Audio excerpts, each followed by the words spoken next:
శ్రీకృష్ణ స్వరూపమైన సభకు నమస్కారము. మా ఇలవేల్పులైన శ్రీ సూర్యనారాయణ సుబ్బాయమ్మ దంపతుల దివ్య ఆశీస్సులతో మా గురుదేవుల దీవెనలతో సభను ప్రారంభించుచున్నాము.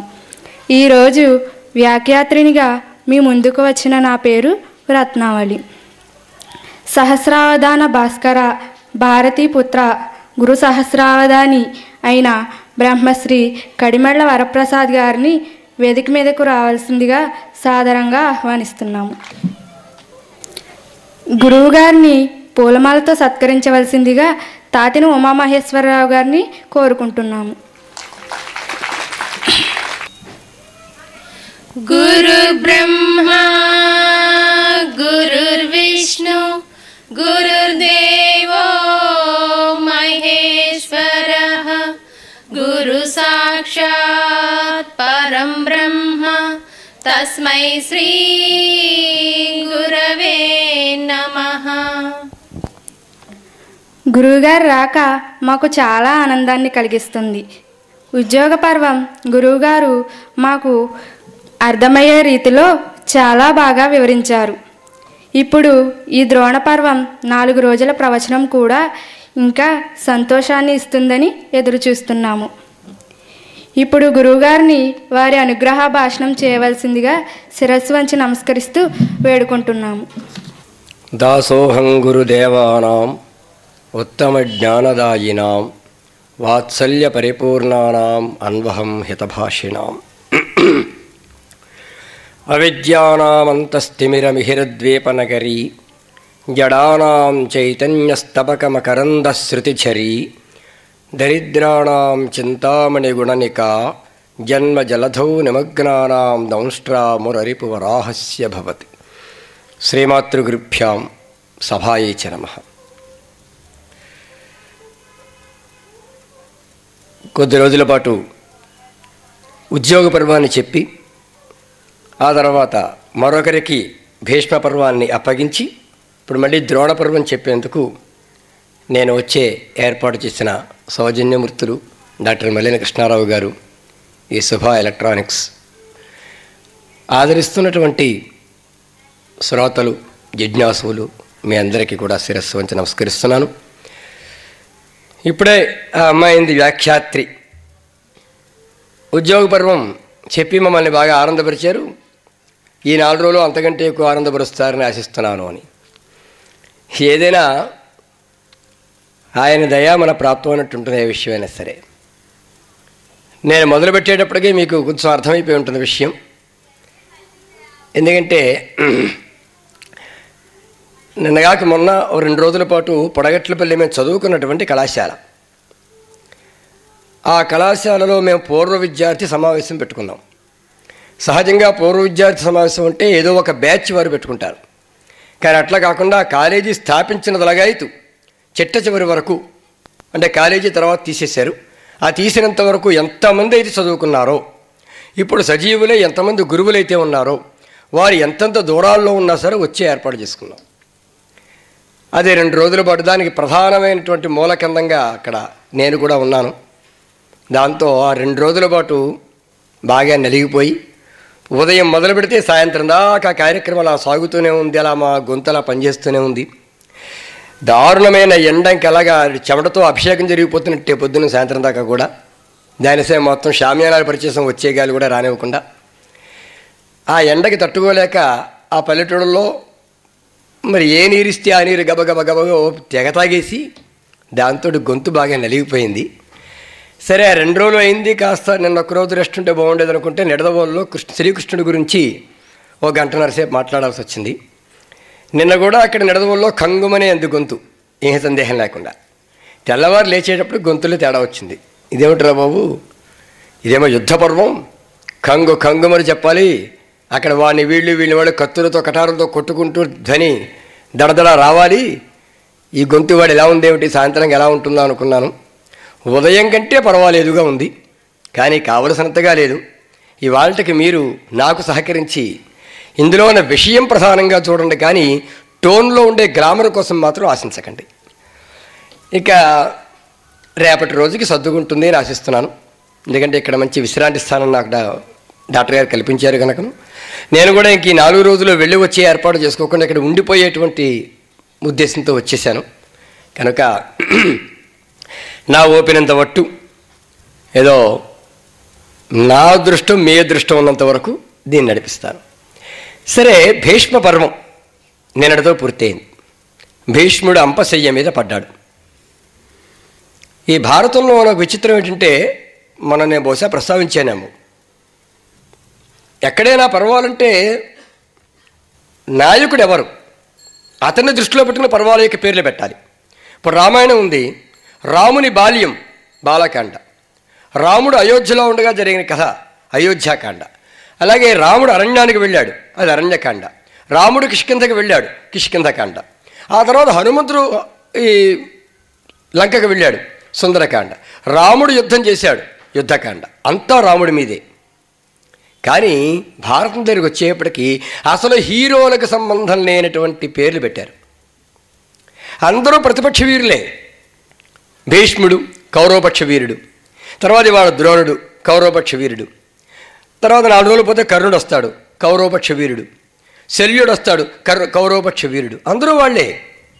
వాళ్ళ పేర్లు ఎందుకు పెట్టారు అని అంటే, హీరో పేరు పెట్టారనుకోండి, ధర్మరాజ పర్వం అన్నారు అనుకుందాం, ఎందుకంటే భారతంలో హీరో అంటే ఆయనే. లేదా గట్టిగా యుద్ధం చేసినవాడు భీముడు కదండి, భీమ పర్వం అన్నారు. లేదా సవ్యసాచి తిరుగులేనివాడు, మరి అందరికన్నా గొప్పవాడు అర్జునుడు కాబట్టి అర్జున పర్వం అని పెట్టారనుకోండి. ఈ 3 పేర్లలో ఏ పేరు పెట్టినా మొత్తం యుద్ధకాండలు అన్నింటి యుద్ధ పర్వాలు అన్నింటిగా ఒక్క పేరే నడుస్తుంది అంతే. ఎందుకంటే వాళ్ళే పూర్తిగా ఉంటారు ఇంక మొదలుపెట్టిన దగ్గర నుంచి. పర్వం యొక్క పేరు మార్చే అవకాశం లేదు. అందుకని వీళ్ళ పేర్లు పెడితే 10 దినములు 5 ప్రొద్దులు 11 ఒక్క పగలుండ్రేయున్. యుద్ధం అలా జరిగింది. భీష్ముడు 10 రోజులు యుద్ధం చేశాడు, 10 దినములు. తర్వాత ద్రోణుడు 5 రోజులు యుద్ధం చేశాడు, 5 ప్రొద్దులు. తర్వాత కర్ణుడు 2 రోజులు యుద్ధం చేశాడు, 11 15 15 2 17, ఇంకొకటి మిగిలింది. ఒక్క పగలుండ్రేయున్, ఒక పగలుతో అయిపోయి ఉండాలి యుద్ధం. కానీ దురదృష్టవశాత్తు అశ్వత్థామ చెయ్యకూడని పని చేసి అర్ధరాత్రి వేళ పాండవుల యొక్క కొడుకులు ఉప పాండవులను చంపాడు కనుక ఆ రాత్రి కూడా యుద్ధం జరిగింది. అందుకని ఒక్క పగలుండ్రేయున్ అన్నారన్నమాట. అలా జరిగింది. అందుకని 10 రోజులుగా పర్వం పూర్తవుతుంది, 5 రోజులుగా పర్వం పూర్తవుతుంది, 2 రోజులుగా పర్వం పూర్తవుతుంది, ఓ పగటికో పర్వం పూర్తవుతుంది, ఓ రాత్రికో పర్వం వచ్చేస్తుంది. ఆ ఉద్దేశంతో భీష్మ పర్వం, ద్రోణ పర్వం, కర్ణ పర్వం, శల్య పర్వం అని ఇట్లాంటి పేర్లు పెట్టారు. ఆది పంచకం అంటారు. అంటే ఆది పర్వం, సభాపర్వం, విరాట పర్వం, ఉద్యోగ పర్వం, ఆది అరణ్య పర్వం ఉంటుందిగా, దాంతో కలిపి 5 పర్వాలు. అలాగే భీష్మ, ద్రోణ, కర్ణ, శల్య, సౌప్తిక, స్త్రీ పర్వాలు, ఇవి 6 యుద్ధ షట్కము అంటారు. తర్వాత శాంతి పర్వంతో మొదలు పెడితే 7 పర్వాలు, దానిని శాంతి సప్తకము అంటారు. 5 + 6 + 7 = 18, అవి 18 పర్వాలు. సరే, ఈ భీష్ముడు ఎప్పుడైతే అపశయ్య పడ్డాడో, ముఖ్యంగా భీష్మ పర్వం చాలా గొప్పది. ఎందుకంటే ప్రస్థానత్రయంలో ఒకటైనటువంటి వేదాంతములో శిరోమానికమైనటువంటి భగవద్గీత భీష్మ పర్వంలోనే పుట్టింది. భగవద్గీతలో ప్రత్యేకమైన గ్రంథం అనే భ్రమపడేంతగా గొప్ప ప్రచారానికి వచ్చింది. కానీ ఇది ప్రత్యేక గ్రంథం కాదు. భగవద్గీతలో ఒక చిన్న భాగం, భారతంలో ఒక చిన్న భాగం మాత్రమే. ఆ పేజీని చింపేస్తే అది భగవద్గీత అయింది. మరి ఇవాళ భగవద్గీత కంటే గొప్ప గ్రంథం హిందువులకు మరొకటి లేదు. దురదృష్టం కొద్దీ ఏమైందంటే, ఆ మధ్య రష్యాలో పెద్ద మనిషి, అబ్బబ్బే భగవద్గీత పనికిరాదు, ఇది హింసను ప్రేరేపించింది, అర్జునుడిని యుద్ధం చెయ్యను ముర్రో అంటే చేస్తావా చస్తావా అని చెప్పి కృష్ణుడు ప్రేరేపించాడు కనుక కృష్ణుడు తీవ్రవాది, భగవద్గీత తీవ్రవాదము కనుక దేన్ని నిషేధించాలి అని రష్యాలో కోర్టులో వేశారు. దాని టీవీలో ఏదో గందరగోళం జరిగింది. అది చూశాను. వెంటనే నాకు హృదయ స్పందన కలిగింది. వెంటనే ఒకదాని తర్వాత ఒక 50 కవితలు వచ్చాయి. అందరికీ ఇది అర్థం కావాలి సులువుగా, పద్యం అయితే మళ్ళీ అందరిలోకి వెళ్ళదేమో అని వచన కవితలతో వచనంలో రాశా. ఆ 50 కలిపి గాంధీవం అని దానికి పేరు పెట్టాను ఆ పుస్తకాన్ని. వెంటనే దాన్ని ప్రింట్ కూడా పబ్లిష్ చేసేసాను. ఎవరికైనా భగవద్గీత మీద ఆసక్తి ఉన్న ప్రతివారు కూడా చదవాల్సిందే. ఆసక్తి జిజ్ఞాసులు ఎవరైనా ఉంటే వారికి నేను ఇస్తాను. సరే, ఈ అంత గొప్ప భగవద్గీత భీష్మ పర్వంలో ఉంది కనుక చాలా గొప్పది. అది భీష్ముడి కంటే గొప్ప వీరుడు ఎవరు భారతంలో లేడు. అసలు అంత ముసలాడు లేడు. ఆ ముసలాడు ముందు ఎవరు కూడా మహావీరులంతా తట్టుకోలేక 10 రోజులు నిలబెట్టేస్తే చివరికి ఆయన మరణ రహస్యం ఆయన్నే అడిగి పడగొట్టాల్సి వచ్చింది. అది భీష్ముడంటే. సరే, ఎలాగో పడగొట్టారైంది. ఇప్పుడు పరిస్థితి ఏమిటి అంటే, ఎప్పుడైతే భీష్ముడు పడిపోయాడో ఇంకా కౌరవుల పరిస్థితి ఎలా తయారైందంటే, అప్పుడు భీష్ములేమి హృదయంబుల ఉమ్మలికంబు కూరగాన్ ఎప్పటి చందముల్ విడిచి. మొత్తం కౌరవ సైన్యం దుర్యోధనుడితో మొదలుపెట్టి కౌరవులందరూ కూడా నీరు గారిపోయారంతే. ఇంకైపోయింది మన పని. మనం చేయగలిగింది ఏమీ లేదు. ఇంకా ఆ నీరు గారిపోయారు. పతిరహితాత్మయైన సతి భంగియు, భర్త లేని స్త్రీ ఎలా ఉంటుందో భీష్ముడు లేని ఆ కౌరవ సైన్యం 11 అక్షౌహిణుల సైన్యం కూడా అలాగే ఉందట. గోపకహీనమైన గోవ్రతతి విధంబు, గోవులు 100-1000 గోవులు ఉన్నాయి. వాటిని పాలించే ఒక గోపాలకుడు ఉండాలి. గోపాలకుడు లేకపోతే ఆవుల మంద ఎలా చెల్లా చెదరైపోతుందో, ఒక కట్టుబాటు లేకుండా పోతుందో, అలాగే ఈ కౌరవ సైన్యం కూడా ఏమీ చేయలేని స్థితిలో పడిపోయింది. అలాగే సస్య విధుర స్థితి అయిన ధరిత్రి చాడ్పు, నేల ఉంది. నేలకి అందం ఏమిటంటే పంట కళకళలాడుతూ పచ్చని పైరు, ఆ పైరుల శోభ కనిపిస్తూ ఉంటే నేలకి అందం. మనం ఏదైనా వాహనమే పెడుతూ ఉంటే ఊరి పొలిమేర దాటిన తర్వాత మరో ఊరి పొలిమేర వచ్చేంత వరకు అటు చూసినా ఇటు చూసినా పంటలు కనిపిస్తూ ఉండాలి.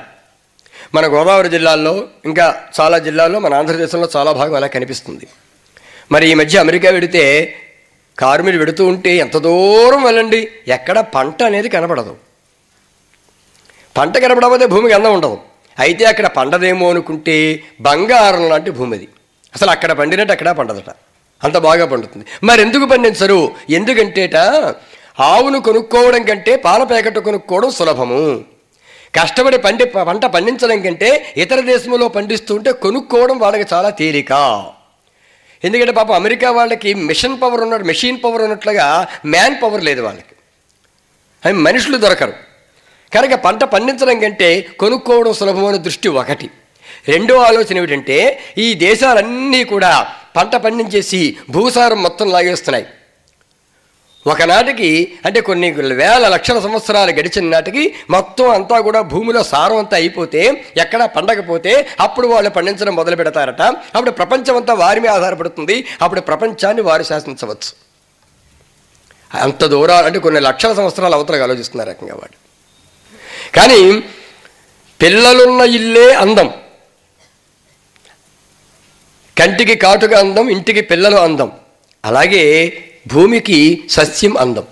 సస్యం లేకుండా బీడు పడిపోయి మైదానంగా కనిపించేటువంటి నేలకు ఏ విధంగా గౌరవం ఉండదో, అందం ఉండదో, భీష్ముడు లేనటువంటి కౌరవసేన కూడా అట్లా తయారైంది.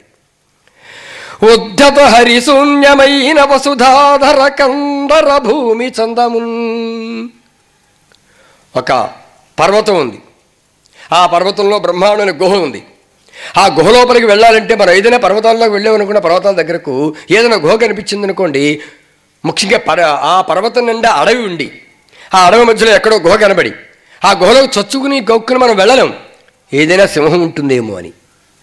అసలు అడవి సింహాలు, సింహాల వల్ల అడవి కాపాడబడుతుంది, అడవి వల్ల సింహాలు కాపాడబడతాయి. పరస్పరం రక్షణ అన్నమాట. అడవి లేకపోతే రోడ్డు మీద పెడితే సింహం చచ్చిపోతుంది. అలాగే సింహాలు లేకపోతే అడవిని మనం కొట్టేస్తాం. సులువుగా ప్రతివాడు చెట్టు నరుకొచ్చేస్తాడంతే. అందుకని సింహముల వల్ల వనము, వనం వల్ల సింహాలు రక్షింపబడుతున్నట్లుగా మన చేత ధర్మము, ధర్మము చేత మనము రక్షింపబడాలి అని చెప్పారు. ధర్మం మనల్ని రక్షిస్తుంది, మనం కూడా ధర్మాన్ని రక్షిస్తేనే. అదే ధర్మ రక్షతి రక్షత అన్న మాటకు అర్థం అదే. కనుక ఇప్పుడు ఆ గుహలో ఏ సింహం లేదనుకోండి, సింహం లేదు అని తెలిసిపోయింది అనుకోండి, ఆ గుహకు అందమా చందమా? అలాగా సింహము లేనటువంటి గుహ ఎట్లా ఉంటుందో అలా ఉంది.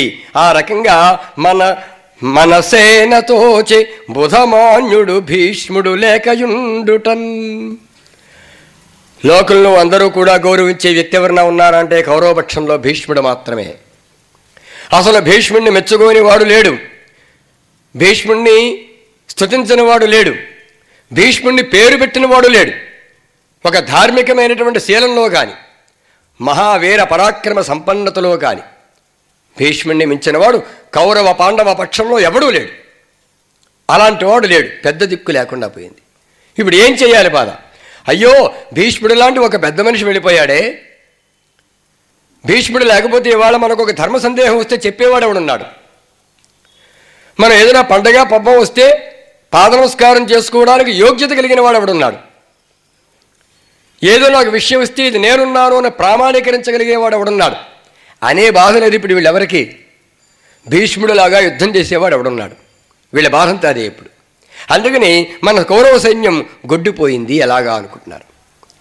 ఇప్పుడు అందరికీ ఒక్కడు కనిపించాడు. ఎవరు? కర్ణ వచ్చి కావుము అనాసులమైతిమి. ఓ కర్ణ, ఎక్కడున్నావయ్యా? మేమంతా కూడా అనాసులమైపోయాం, దయచేసి రావలసింది. అందరూ ఎలుగెత్తరుస్తున్న అరవడం మొదలుపెట్టారు. ఎందుకు జరిగింది అది? భీష్మ పర్వంలో మీరు వినుంటారు. భీష్ముడు కర్ణుడు మొత్తం ఎవరెవరు ఇక యుద్ధంలో స్థాయి ఎటువంటిదో తెలియజేస్తున్నప్పుడు కర్ణుణ్ణి అర్ధరథుడు అన్నాడు. దానికి కర్ణుడు కోపం వచ్చింది. నువ్వు అన్యాయంగా పాండవ పక్షపాతంతో అవమానపరిచావు కనుక నీవు బ్రతికి ఉండగా, నీవు యుద్ధరంగంలో ఉండగా నేను యుద్ధరంగంలో అడుగు పెట్టను అన్నాడంతే. ఇక్కడ ఏమైందంటేనండి, ఎవరికి వాళ్ళే ప్రతిజ్ఞ చేసేవాళ్ళేనండి. కానీ ఎవరు ఏ ప్రతిజ్ఞ చేసినా, ఎవరు ఏ అలక వచ్చినా నష్టపోయిన మాత్రం దుర్యోధనుడు ఎప్పుడు. భీష్మ నువ్వు ఉన్నంత వరకు నేను యుద్ధరంగంలోకి రాను అంటే పోయింది దుర్యోధనుడు. భీష్ముడికి నష్టం భీష్ముడికే వచ్చింది. అది పట్టించుకోలేదు కర్ణుడు. ఓ పక్కన భీష్ముడు, ఓ పక్కన కర్ణుడు ఏకకాలంలో ఉంటే పరిస్థితి ఎలా ఉండుండేది అసలు? రానన్నాడు. దాంతో దుర్యోధనుడు సగం నీరు గారిపోయాడు. ఇప్పుడు ఆ భీష్ముడు కాస్త అంపసైమి పడ్డాడు. ఊరికే ప్రాణాలైతే ఉన్నాయి, యుద్ధం అంతా అయ్యి అందరూ వెళ్ళిపోయేదాకా ఆయన ఆగుతాడు. కానీ యుద్ధరంగంలోకి రాలేడు. ఇప్పుడు అతను ఉండగా రానున్నాడు కనుక ఇప్పుడు కర్ణుడు వస్తాడు కనుక ఆ కర్ణ అనవసరమైపోయాం, ఎక్కడున్నావు రావయ్యా అని పిలవడం మొదలుపెట్టారు. అలా పిలుస్తూ ఉంటే ఇప్పుడు వలనిసి నడునీట కలము మునిగిన బెగడందు చిత్తములు కలిగిన తజ్జనుల క్రియ ఉన్న సేనలు కనుగొన్న దీవిగతి తోచ కర్ణుండంతన్. సముద్రంలో ఓ పడవ మీద కొంతమంది ప్రయాణం చేస్తున్నారు. అనుకోకుండా పడవ పగిలిపోయింది. అందరూ నీటిలో మునిగిపోయారు. ఏదో చెక్క ముక్క దొరికితే చెక్క ముక్క, మరుడు దొరికితే మరుడు, లేదా చేతులను నమ్ముకుని ఈత కొడుతున్నారు. సముద్రంలో ఎంత దూరం ఈత కొడతారు? దానికి తరుగనేది ఉంటుందా? ఎంత గజ ఈతగాడైనా సరే కొంత దూరం వరకు ఈతగలదు కదా.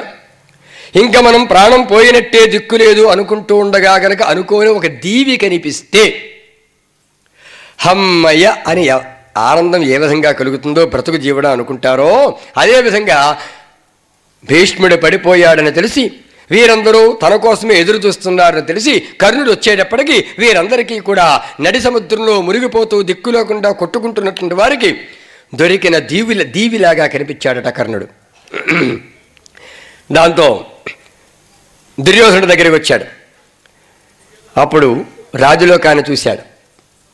అందరినీ చూసి దమమును సత్యము తపము దానము శీలము అస్త్రవీర్య శౌర్యములును భీష్మునంద కలవు. కర్ణుడు అంటున్న మాట ఇక్కడ ఎలా ఉంటుందంటే వారంతా మహానుభావులండి. అందుకని ఏం చేస్తారంటే మనకి ఎవరి మీద కోపం ఉందనుకోండి, వాడిలో ఉన్న గుణాలను పక్కనట్టేస్తాం, దోషాలు మాత్రమే ఎత్తి చూపిస్తాం. కానీ మహాత్ములైన వారు ఏం చేస్తారంటే దోషాలుంటే దోషాలు చెప్తారు, కానీ ఎంత శత్రువైనా వారి గుణాలను గుణాలలాగే చెప్తారు. అది గొప్పతనం. ఆఖరికి దుర్యోధనుడంతటి వాడు కూడా ఉట్టిగా రాజసం మూర్ఖత్వం తప్ప ఏమీ లేదనుకున్న దుర్యోధనుడు కూడా అజ్ఞాతవాసం నిజంగా పూర్తయిందా లేదా మొత్తం 13 సంవత్సరాలు పూర్తయిందా లేదా అన్న లెక్క ధర్మరాజు చెబితేనే నమ్ముతాను అన్నాడు. తర్వాత ద్రోణుడు కూడా ఒక విషయాన్ని ధర్మరాజు చెబితేనే నమ్ముతానంటాడు. వాడు శత్రుపక్షం వారు, శత్రుపక్షం వారు చెబితే నమ్ముతారట వీరు. అంటే శత్రువులైనా ధర్మరాజు అబద్ధం వాడడు, గుణంలో మెచ్చుకోవాలి, నమ్మాలి, అక్కడ ప్రామాణీకరించాలి దాన్ని. అందుకని కర్ణుడు భీష్ముడి మీద కోపంతో అలిగి వెళ్ళిపోయాడా? ఇప్పుడు భీష్ముడు పడిపోయాడు కాబట్టే వచ్చాడా? ఇప్పుడు కూడా వస్తూ సరాసరిగా రాలేదు. అతను ముందుగా భీష్ముడి దగ్గరికి వెళ్ళాడు. తాత, పాత విషయాలు విడిచిపెట్టి యుద్ధరంగంలోకి వెళ్ళడానికి నాపై కోపం లేకుండా నన్ను ఆశీర్వదించు అన్నాడు. నాయన, తప్పనిసరిగా జాగ్రత్తగా నువ్వు కౌరవ సేన కాపాడు అని ఆయన చెప్పాడు. అలా నమస్కారం పెట్టి మరీ వచ్చాడు. అది వారి యొక్క సంస్కారం అన్నమాట. ఇప్పుడు ఆ భీష్ముడి గురించి చెప్తున్నాడు. దమము అంటే అంతరింద్రియ నిగ్రహం, సత్యము, భీష్ముడు ఎప్పుడు అబద్ధం వారు ఎరగడం, తపము, చాలా తపస్సు చేసినవాడు, దానము, ఎన్నో దానాలు చేసినవాడు, శీలము, అసలు భారతంలో మగవాళ్లలో ముఖ్యంగా కౌరవ పక్షంలో శీలము అంటే భీష్ముడిదే శీలం అంతే. ఇంకా అతని శీలానికి పేరు పెట్టేవాళ్ళు ఎవరు లేరు. అస్త్రవీర్య శౌర్యములును, ఇవన్నీ ఇలా ఉండగా ఇవేవి యుద్ధానికి పనికిరావు. ఇంతకీ యుద్ధానికి కావలసింది అస్త్రశక్తి, శౌర్యం, శస్త్రశక్తి, వీర్యం, ఇవన్నీ కావాలి. అవన్నీ కూడా ఒక్క భీష్ముని యందు మాత్రమే ఉన్నాయి. అట్టి మహాత్ముడు పోర నీల్గే ఇంక మనకు నేటి బాహుబల గర్వము లెక్కడి సేనలక్కట. ఇంకిప్పుడు మన సేనలేమిటి, మన బాహుబలం ఏమిటి? భీష్ముడంతటి వాడే పడిపోతే ఇంక మనం ఎందుకు పనిచేస్తాం? కౌరవేశ్వరుని సంపద సమసేనే అని బాధపడుతూ, సరే జరిగిన దానికి బాధపడుతూ ఉంటే ఉపయోగం లేదు. ఇప్పుడు మనం చేయవలసింది ఏమిటంటే ఒక మంచి సేనా నాయకుడిని ఎన్నుకోవాలి. సేనాధ్యక్షుడు లేకుండా యుద్ధం జరగదు. వచ్చితి రాధేయుడ కనువిచ్చిన నుంజూడు భరత వీరాగ్రణి అని ముందుగా భీష్ముని దగ్గరికి వెళ్ళి ఆయన యొక్క ఆశీర్వచనం పొంది మరీ నేను వచ్చాను. ఆయన జాగ్రత్తగా యుద్ధం చేయని ఆయన అన్నాడు నాతో. ఆనరు నేనొకండన విషానల దుస్సహ దృష్టి భీషణం పైన మహాభుజంగమము అద్భుత మంత్ర నిరస్త దర్పముంగానునరించునట్లు భుజగర్వ మడంచర అస్త్ర శస్త్ర విద్యా నిపుణత్వ సంపద ఉదాత్త గుణోత్తర నీవు పంపగాన్. ఓ భీష్మ, నువ్వు నన్ను పంపించు ఆశీర్వదించి. నేనేం చేస్తానంటే పడగ విప్పి అతి భయంకరంగా నాట్యం చేస్తూ బుసలు కొడుతూ కాటు వేయడానికి సిద్ధంగా ఉండి విషాన్ని క్రక్కుతున్నటువంటి పాముని ఒక్క మంత్రంతో ఎలా కట్టివేయవచ్చో అలాగా అసాధారణ శక్తి సంపన్నులైనటువంటి పాండవులందరినీ కూడా నేను నిలువరించేస్తా. నువ్వు నన్ను దీవించి పంపించు చాలు తాత అన్నాడు. అలాగే దీవించి పంపించాడు. ఇంకనుక నేను ఎలాగూ తోడుంటాను, కానీ సేనాధిపతి ఎవరు, ముందు వారి సంగతి చూడండి అన్నాడు. అంటే కర్ణుడు తాను సేనాధిపతి కావాలి అని మాత్రం అనుకోవడం లేదు. ఎవరినైనా సేనాధిపతిగా నియమించండి అన్నారు. ఎవరిని పెడితే బాగుంటుంది అని అంటే ఇంకెవరున్నారు? భీష్ముడు తర్వాత ద్రోణాచార్యుల వారి కంటే గొప్పవాడు ఎవడో మన సేనా వాహినిలో లేరు. అంతేకాదు భీష్ముడు మహావీరుడు మాత్రమే, ద్రోణాచార్యుడు గురువు. నాకైనా మనకైనా పాండవులకైనా కూడా ఆయనే గురువు. కనుక ఎవరి యొక్క యుద్ధ వైసారథ్యం ఎంత ఉందో, ఇప్పుడు మా దగ్గర చదువుకున్న పిల్లలు ఉన్నారు, ఎవరి సబ్జెక్ట్ ఎంత ఉందో, ఎవరి పాండిత్యం ఎంత ఉందో మాకు తెలియకుండా ఉండదుగా, ఎవరి సత్తా ఎలా ఉంటుందో మాకు తెలుస్తుందిగా. అలాగా తన దగ్గరే నేర్చుకున్నారు కనుక ఎవరి సామర్థ్యం ఎట్లాంటిదో, ఎవరిని ఎలా కొట్టాలో, ఎవరిని ఎలా వంచాలో ద్రోణుడికి తెలిసినట్లుగా మరెవరికీ తెలియదు. కనుక ద్రోణాచార్యుల వారిని, గురుదేవుల వారిని మనం సేనానాయకుడిగా పెట్టుకుందాం అన్నారు. చాలా సంతోషించాడు దుర్యోధనుడు. తప్పకుండా అని నిజానికి ద్రోణాచార్యుల కల్లో కూడా ఊహించి ఉండకపోవచ్చు. ఎందుకంటే మొట్టమొదటి సేనాధ్యక్షుడు భీష్ముడు, వారి వంశం వారు. మళ్ళీ వారి వంశానికి సంబంధించిన వారిని ఎవరైనా పెట్టుకోవచ్చు. ద్రోణుడు పూర్తిగా బయటివాడు, అందున బ్రాహ్మణుడు, రాజు కాదు. యుద్ధము అంటే ఉండవలసింది క్షత్రియుడు. ఎవరు చేసే పని వారు చేయాలని, యుద్ధం అంటే క్షత్రియోచితం అంతే, ఇంకెందులో అనుమానం లేదు. కనుక ద్రోణుడు బ్రాహ్మణుడు కనుక గురువు గనుక గౌరవం ఉంటుంది, యుద్ధం బాగా వచ్చు కాబట్టి వీరి తరపున యుద్ధం చేయమంటున్నాడు, యుద్ధం చేస్తాడు. కానీ సేనాధిపత్యం లాంటి ఒక పెద్ద పదవి తనకు వస్తుంది అతను అనుకోలా. అట్లాంటి దుర్యోధనుడు తన దగ్గరికి వచ్చి ప్రాయము కల్మి ఒక్కటన భవ్య ధృతిన్ మహనీయశీలతన్ సాయక సంపదన్ పటుభుజా విభవంబున కార్యతంత్ర శిక్షాయుత బుద్ధి వృద్ధుడవుగావే. గురుదేవా, నువ్వు వయస్సులో పెద్దవాడివి, వయస్సులో మాత్రమే పెద్దవాడివి కావు. భవ్యధృతిన్ గొప్ప ధైర్యం, ఈనాటికి నీకున్నంత ధైర్యం యుద్ధరంగంలో ధైర్యంగా ముందుకు చచ్చిపోవడం అంటే నీకున్నంత ధైర్యం మరెవరికీ లేదు, అందులో కూడా నువ్వే పెద్దవాడివి. మహనీయశీలతన్, ఇంకా శీల సంపదలో కూడా నీకంటే పెద్దవాడెవడూ లేడు. సాయక సంపదం, ఇంకా బాణములు గుప్పించడం మొదలు పెడితే ద్రోణాచార్య వీరందరికీ నుండి అన్ని రకాల విద్యలు వచ్చు. కాకపోతే ఒక్కొక్క దాంట్లో స్పెషలైజేషన్ అనేది ఉంటుంది. అలాగా ధర్మరాజు గద పుచ్చుకుంటాడు, భీముడు గద పుచ్చుకుంటాడు, అర్జునుడు విల్లు పుచ్చుకుంటాడు, నకుల సహదేవులు కత్తి పుచ్చుకుంటారు. వాటిలో ప్రత్యేక అంశములు వారికి. అలాగే దుర్యోధనుడు గదాయుద్ధం బాగా చేస్తాడు, అంటే బాణంతో యుద్ధం చేయలేడని అర్థం కాదు. భీముడు కూడా ధనుర్బాణాలు పుచ్చుకుని యుద్ధం బ్రహ్మాండంగా చేసిన వాడే, ధర్మరాజు కూడా ధనుర్బాణాలు పుచ్చుకుని యుద్ధం బ్రహ్మాండంగా చేసిన వారే. అలాగా ఈ ద్రోణుడు కూడా గురుదేవుడు కాబట్టి అన్ని రకాల విద్యలు ఈయనకొచ్చు.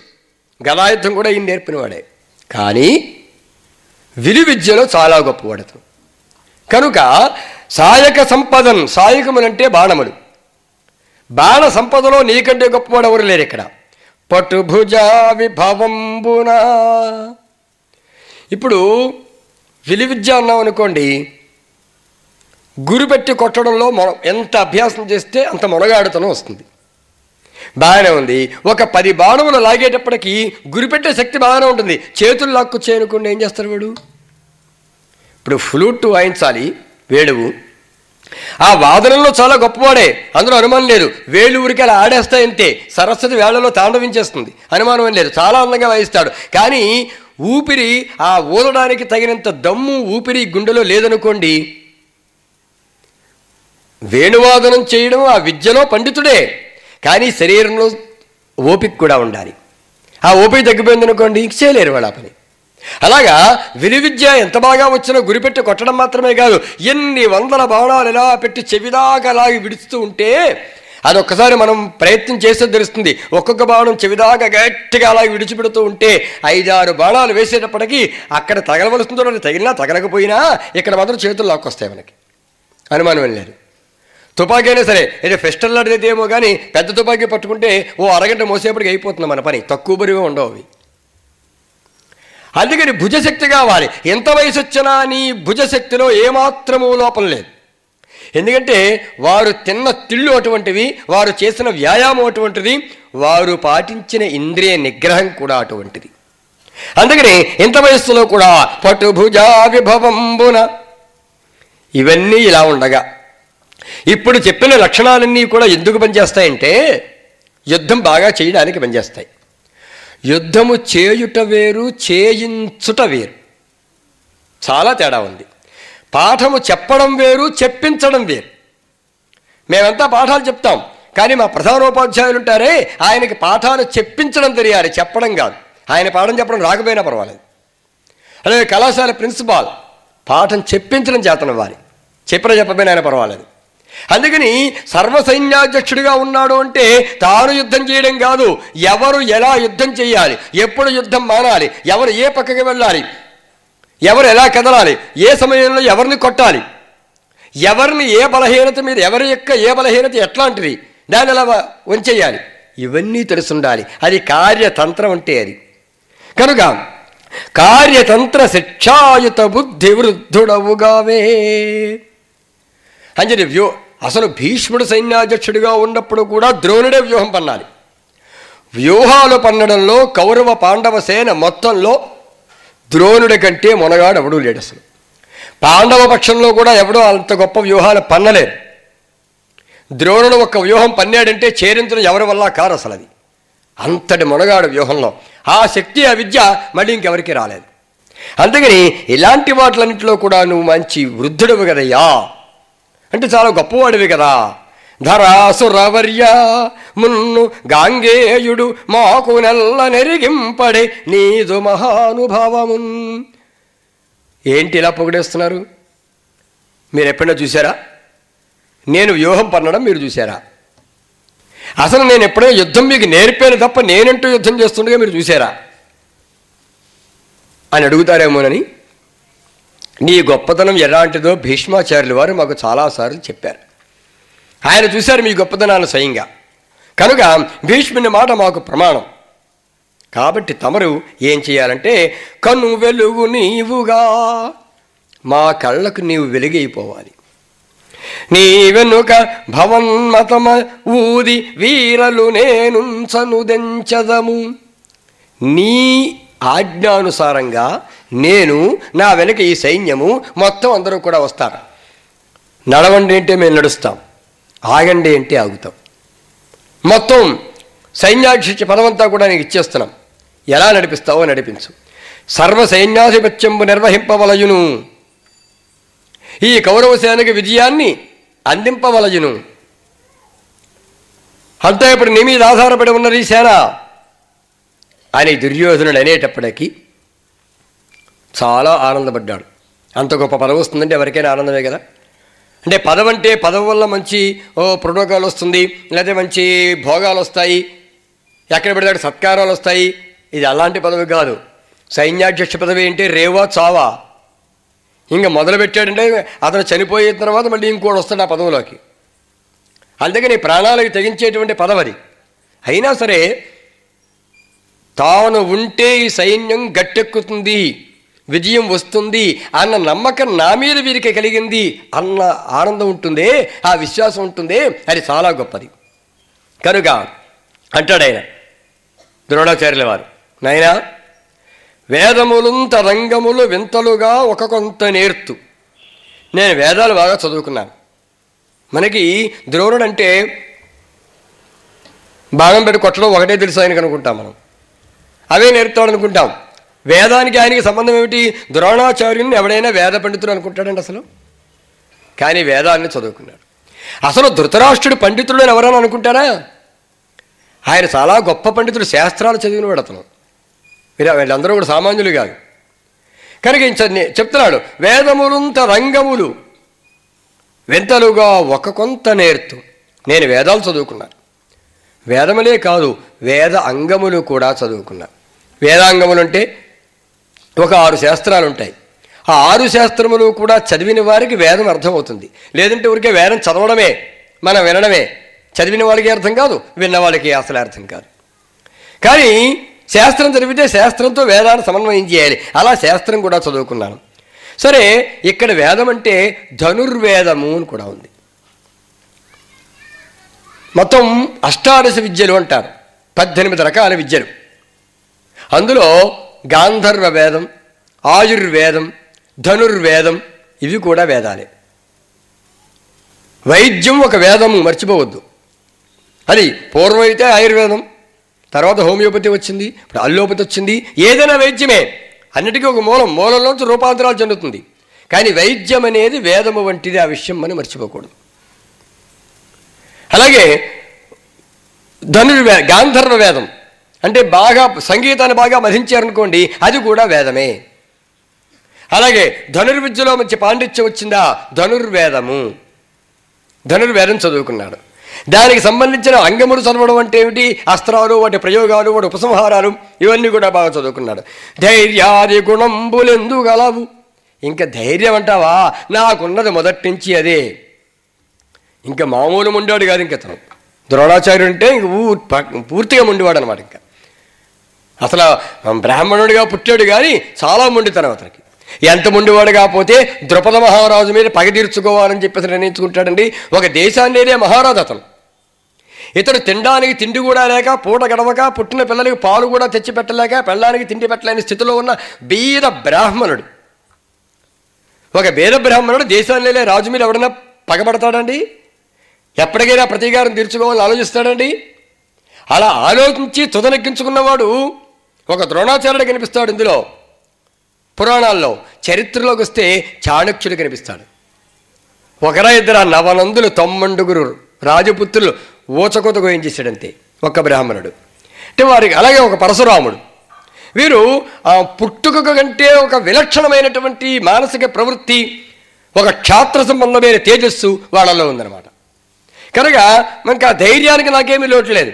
అయినను ఇంతటి వానిగాగ అత్యాదర వృత్తి మీరు విజయాసననుంగుని ఆట చేసి అవుగాదనకియ్యకుంటి. ఏదో నేను అసలు పనికిరాని వాణ్ణి అని అనను. ఏదో కొద్దిగా వేదం చదువుకున్నాను, శాస్త్రం చదువుకున్నాను, ధనుర్వేదం చదువుకున్నాను, ఏదో నాకు కాస్త ధైర్యం ఉంది, పర్వాలేదు. అయినా కానీ మరీ సైన్యాధ్యక్ష పదవికి తగిన వాణ్ణి అని మాత్రం నేను అనుకోలేదు. ఇప్పుడు ఎవరికైనా పదవి ఒక మంచి అవార్డు వచ్చిందనుకోండి, ఇప్పుడు అక్కినేని నాగేశ్వరరావు గారికి దాదాసాహెబ్ ఫాల్కే అవార్డు వచ్చినప్పుడు ఇంటర్వ్యూ ఇచ్చాడు. ఇచ్చినప్పుడు వెంటనే మాట అన్నాడు, మాలాగా కృషి చేసిన వారికి, ఈ నటనకు జీవితాన్ని అంకితం చేసేసిన వారికి ఏదో ఒకనాటికి ఇట్లాంటి అవార్డు రావాల్సిందే, కాకపోతే ఇంత తొందరగా ఈ అవార్డు వస్తుందని మాత్రం నేను ఎప్పుడు అనుకోలేదు అని ఆయన చెప్పింది 100% సత్యం అంతే. అంటే తన సరిగ్గా ఏ మాట అన్నాలో సరిగ్గా అదే మాట అన్నాడు. అలాగే ద్రోణాచార్యుడు ఆ పదవికి అన్ని లక్షణాలు ఉన్నవాడే, కానీ అయినా ఈ పదవి వస్తుందని నేను అనుకోలే. నా మీ నమ్మకంతో మీరు నాకు ఇది ఇచ్చారు, చాలా సంతోషం, కాదనకుండా ఒప్పుకుంటున్నాను. కౌరవ నాసుని కోర్కి తీర్పగన్, దుర్యోధనుడి కోర్కి తీర్చడమే మా యొక్క లక్షణం, మా ధర్మము, అందుకోసం నేను ఒప్పుకుంటున్నాను. సరే, ఇంకా నా మీద ఏ నమ్మకమైతే పెట్టుకుని మీరు నన్ను సైన్యాధ్యక్షుణ్ణి చేస్తున్నారో, భవ్యంబైన బలాధిపత్యమునకం పట్టంబు కట్టుండు. సరే చేయండి, నాకు పట్టాభిషేకం చెయ్యండి, నాకు కాదు అధ్యక్ష పదవికి చెయ్యండి. నన్ను అవ్యాకీర్ణ గజాది అయి మెరయు సైన్యశ్రేణి పాలించి కౌరవ్య ఉత్సాహము పెంచి మార్కునైన వీరవ్రాతము త్రుంచి నా దివ్యాస్త్రంబుల పంచి పాండవుల దీప్తిన్ మాయ చేయించదన్. ఇంకేమనుమానం లేదు. గజబలంతో ప్రారంభమైనటువంటి మొత్తం సైన్యశ్రేణి ఏదైతే ఉంటుందో దానంతా జాగ్రత్తగా పరిపాలిస్తానంటే రథ, గజ, తురంగములు మరియు పదాతి, ఈ 4 రకాల బలాన్ని కూడా నేను నడిపించి మనల్ని ఎదుర్కోవడం కోసం వచ్చినటువంటి పాండవ సేన ఏదైతే ఉంటుందో దాన్ని త్రుంచేస్తాను, దివ్యాస్త్రాలను పంచేస్తాను, పాండవుల తేజస్సును మాయ చేయించేస్తా, ఏమీ సందేహం లేదు అనేటప్పటికీ అతను చాలా ఆనందపడ్డాడు దుర్యోధనుడు. ఆనందపడిన తర్వాత ఇతను మాట అంటాడు, మరి ఏమయ్యా, నా మీద ఇంత నమ్మకం పెట్టుకుని సైన్యాధ్యక్ష పదవి ఇచ్చావు కదా, ఇందుకు నాకు సంతోషంగా ఉంది, నీకు ఏం వరం కావాలో కోరుకోవయ్యా అన్నాడు. చూసారా, ఇక్కడ సైన్యాధ్యక్ష పదవి ఇచ్చారు, ఇస్తే ఆ పదవిని పరిపాలించాలంతే, ఆ పదవి నిర్వహించాలి. నాకు ఈ పదవి ఇచ్చినందుకు గాను కృతజ్ఞతగా నీకేం చెయ్యమంటావు? నాకు ముఖ్యమంత్రి పదవి మీరు నాకు ఇస్తే దానికి మీకేమంటారు? ఈ ఉప ఎలక్షన్లు వస్తున్నాయే, ఉప ఎన్నికలు, దాంట్లో టిక్కెట్ ఇస్తారా మీరు? నన్ను ఏమమ్మంటారు? మీకు బేరాలే కదా ఇవి. కాకపోతే ఇవ్వడం కోసం ఏమమ్మంటారని అడుగుతారు, ఇచ్చేసాకే నన్ను ఏమమ్మంటావు అని అతను అడుగుతున్నాడు అన్నమాట. మరి భీష్ముడు అడిగాడు ఆ మాట? అడగలా. ఎందుకంటే అతనికి ఆ పదవి సహజం, అతను కాకుండా మరొకడు లేడు అక్కడ. కానీ ద్రోణుడు అనుకోకుండా వచ్చేటప్పటికి ఉబ్బి తబ్బిబ్బైపోయి, నాయనా దుర్యోధన, నాకు మంచి పదవి ఇచ్చావయ్యా, చెప్పు నీకేం కావాలి వరం అనేటప్పటికీ, వరమిచ్చేదే నీ కోరేదా, ఎలాగూ నువ్వు వరం ఇస్తానంటున్నావు కాబట్టి కోరుతున్నాను. ఏమిటిది? పరమహితమ ధర్మపుత్రు ప్రాణము తోడందురమున బట్టి భుజాభీకర కొని రావలయుమత్ సకాశమునకు. ధర్మరాజుని సజీవంగా బంధించి పట్టుకొచ్చి నాకు అప్పగించు అన్నాడు. చాలా వింత కోరిక, ఆశ్చర్యం కలిగింది. ఇదేమిటయ్యా, ధర్మరాజుని చంపేయమంటావేమో అనుకున్నాను, కానీ పర్వాలేదు, అతడు అకట అజాతశత్రుడు అను ఆ పలుకిప్పుడు నిక్కమయ్యే. ధర్మరాజు అజాతశత్రుడు అని పేరు ఎందుకు వచ్చిందో ఇప్పుడు నాకు అర్థమైంది. ధర్మరాజునందు ఎవరికీ కూడా శత్రుభావం ఉండదు, దుర్యోధనుడికి కూడా లేదు. అందుకే చంపమని అనడం లేదు, అతన్ని చంపడం దుర్యోధనుడికి కూడా ఇష్టం లేదు. కనుక కాళ్ళు చేతులు కట్టి సజీవంగా మాత్రమే ఉంటున్నాడు. ఆహా, ధర్మరాజు నిజంగా జారసూత్రుడే అనుకున్నాడు దుర్యోధనుడు. అనుకుని, ఏమయ్యా ధర్మరాజును సజీవంగా పట్టుకు తీసుకురమ్మంటున్నావు ఎందుకు అంటే, యుద్ధం ఇక్కడితో ఆపేసి వారి సగభాగం వారికి ఇచ్చేద్దామనే ఉద్దేశాన్ని కలిగిందా? ఏదో ఆనాడైనా నాడేనుయిన్ సంతోషం మొర సంధి సేయుదిరే అన్నాడే, ఒక్కండు నీ మొరను ఆలకింపడం అన్నాడే. తన మొర ఆలకింపరు గనక ద్రోణాచార్యుడు ఇప్పుడు వెళ్ళి రాయబారం అంటే కుదరదు గనక యుద్ధంలో బలవంతంగా అతన్ని చుట్టుముట్టేసి సజీవంగా లాక్కొచ్చి, ఏమయ్యా ఈ గొడవలు వద్దు, ఓ సగం తీసేసుకోండి, యుద్ధం ఆపించేద్దామంటే ధర్మరాజు వింటాడు ఆ మాట. ఇంకా భీముడు వినడు, అర్జునుడు వినడు, ధర్మరాజుదే వింటాడు. ధర్మరాజు దగ్గరికి వెళ్ళడానికి వీడికి అవకాశం లేదు. యుద్ధం మధ్యలో సందులు రాయబారాలు ఉండవు. అందరినీ పట్టి తీసుకురమ్మంటున్నావు ఆ దుర్యోధన, గొప్ప ఆలోచన వచ్చిందయ్యా అన్నాడు. భలేవారయ్యా, భలేవారండి, అలాంటి ఆలోచన నాకేం లేదు. కానీ ధర్మరాజును చంపద్దు అని ఎందుకంటున్నానంటే, సజీవంగా పట్టుకురమ్మని ఎందుకంటున్నానంటే, ఆ ధర్మసూను కయ్యంబున చంపిన కోపించి గాండేవి కురుబలంబు సమయించు. ధర్మరాజును గనక చంపినట్లయితే అర్జునుడు కౌరవుల్లో ఒక్కళ్ళనైనా బతకనిస్తాడా? అతడు ఉన్నంతసేపే వీరి పరాక్రమం ఒకలా ఉంటుంది. ధర్మరాజు చనిపోయాడా, ఇంకా అర్జునుడిని పట్టుకోవడం ప్రపంచంలో ఎవ్వరి తరం కూడా కాదు. అలాగే ఇంకా ఏం చేస్తాడంటే, మనమోపి సర్వపాండవులను చంపితిమేని, ఒకవేళ అట్లా కాదని ధర్మరాజునే కాదు ధర్మద భీమ అర్జున నకుల సహదేవులు మొత్తం 5గురిని చంపేసామనుకో, అప్పుడు కూడా సుఖం లేదు. ఒకే ఒక్క గోవిందుడున్నాడే, అతను మళ్ళీ మొత్తం మన అందరినీ చంపేసి ఈ రాజ్యం పట్టుకెళ్ళి కుంతికిచ్చేస్తాడు. అనుమానం లేదు. ఆడదానిమైనా పర్వాలేదు పరిపాలించు అంటాడు, లేదా ఇష్టోత్తరం వాడికి ఇచ్చుకుంటాడు. అందుకని ధర్మరాజును చంపకూడదు, చాలా ప్రమాదం. పాండవులందరినీ చంపినా కూడా ప్రమాదమే. కాబట్టి ఏం చేస్తున్నానంటే, ధర్మరాజుని సజీవంగా పట్టుకు తీసుకురమ్మంటున్నాను. ఏం చేసుకుంటావు అంటే, మగుడ తెచ్చి జోదంబాడు తెరగొనర్చి బంధించేసి తీసుకొచ్చేస్తాం.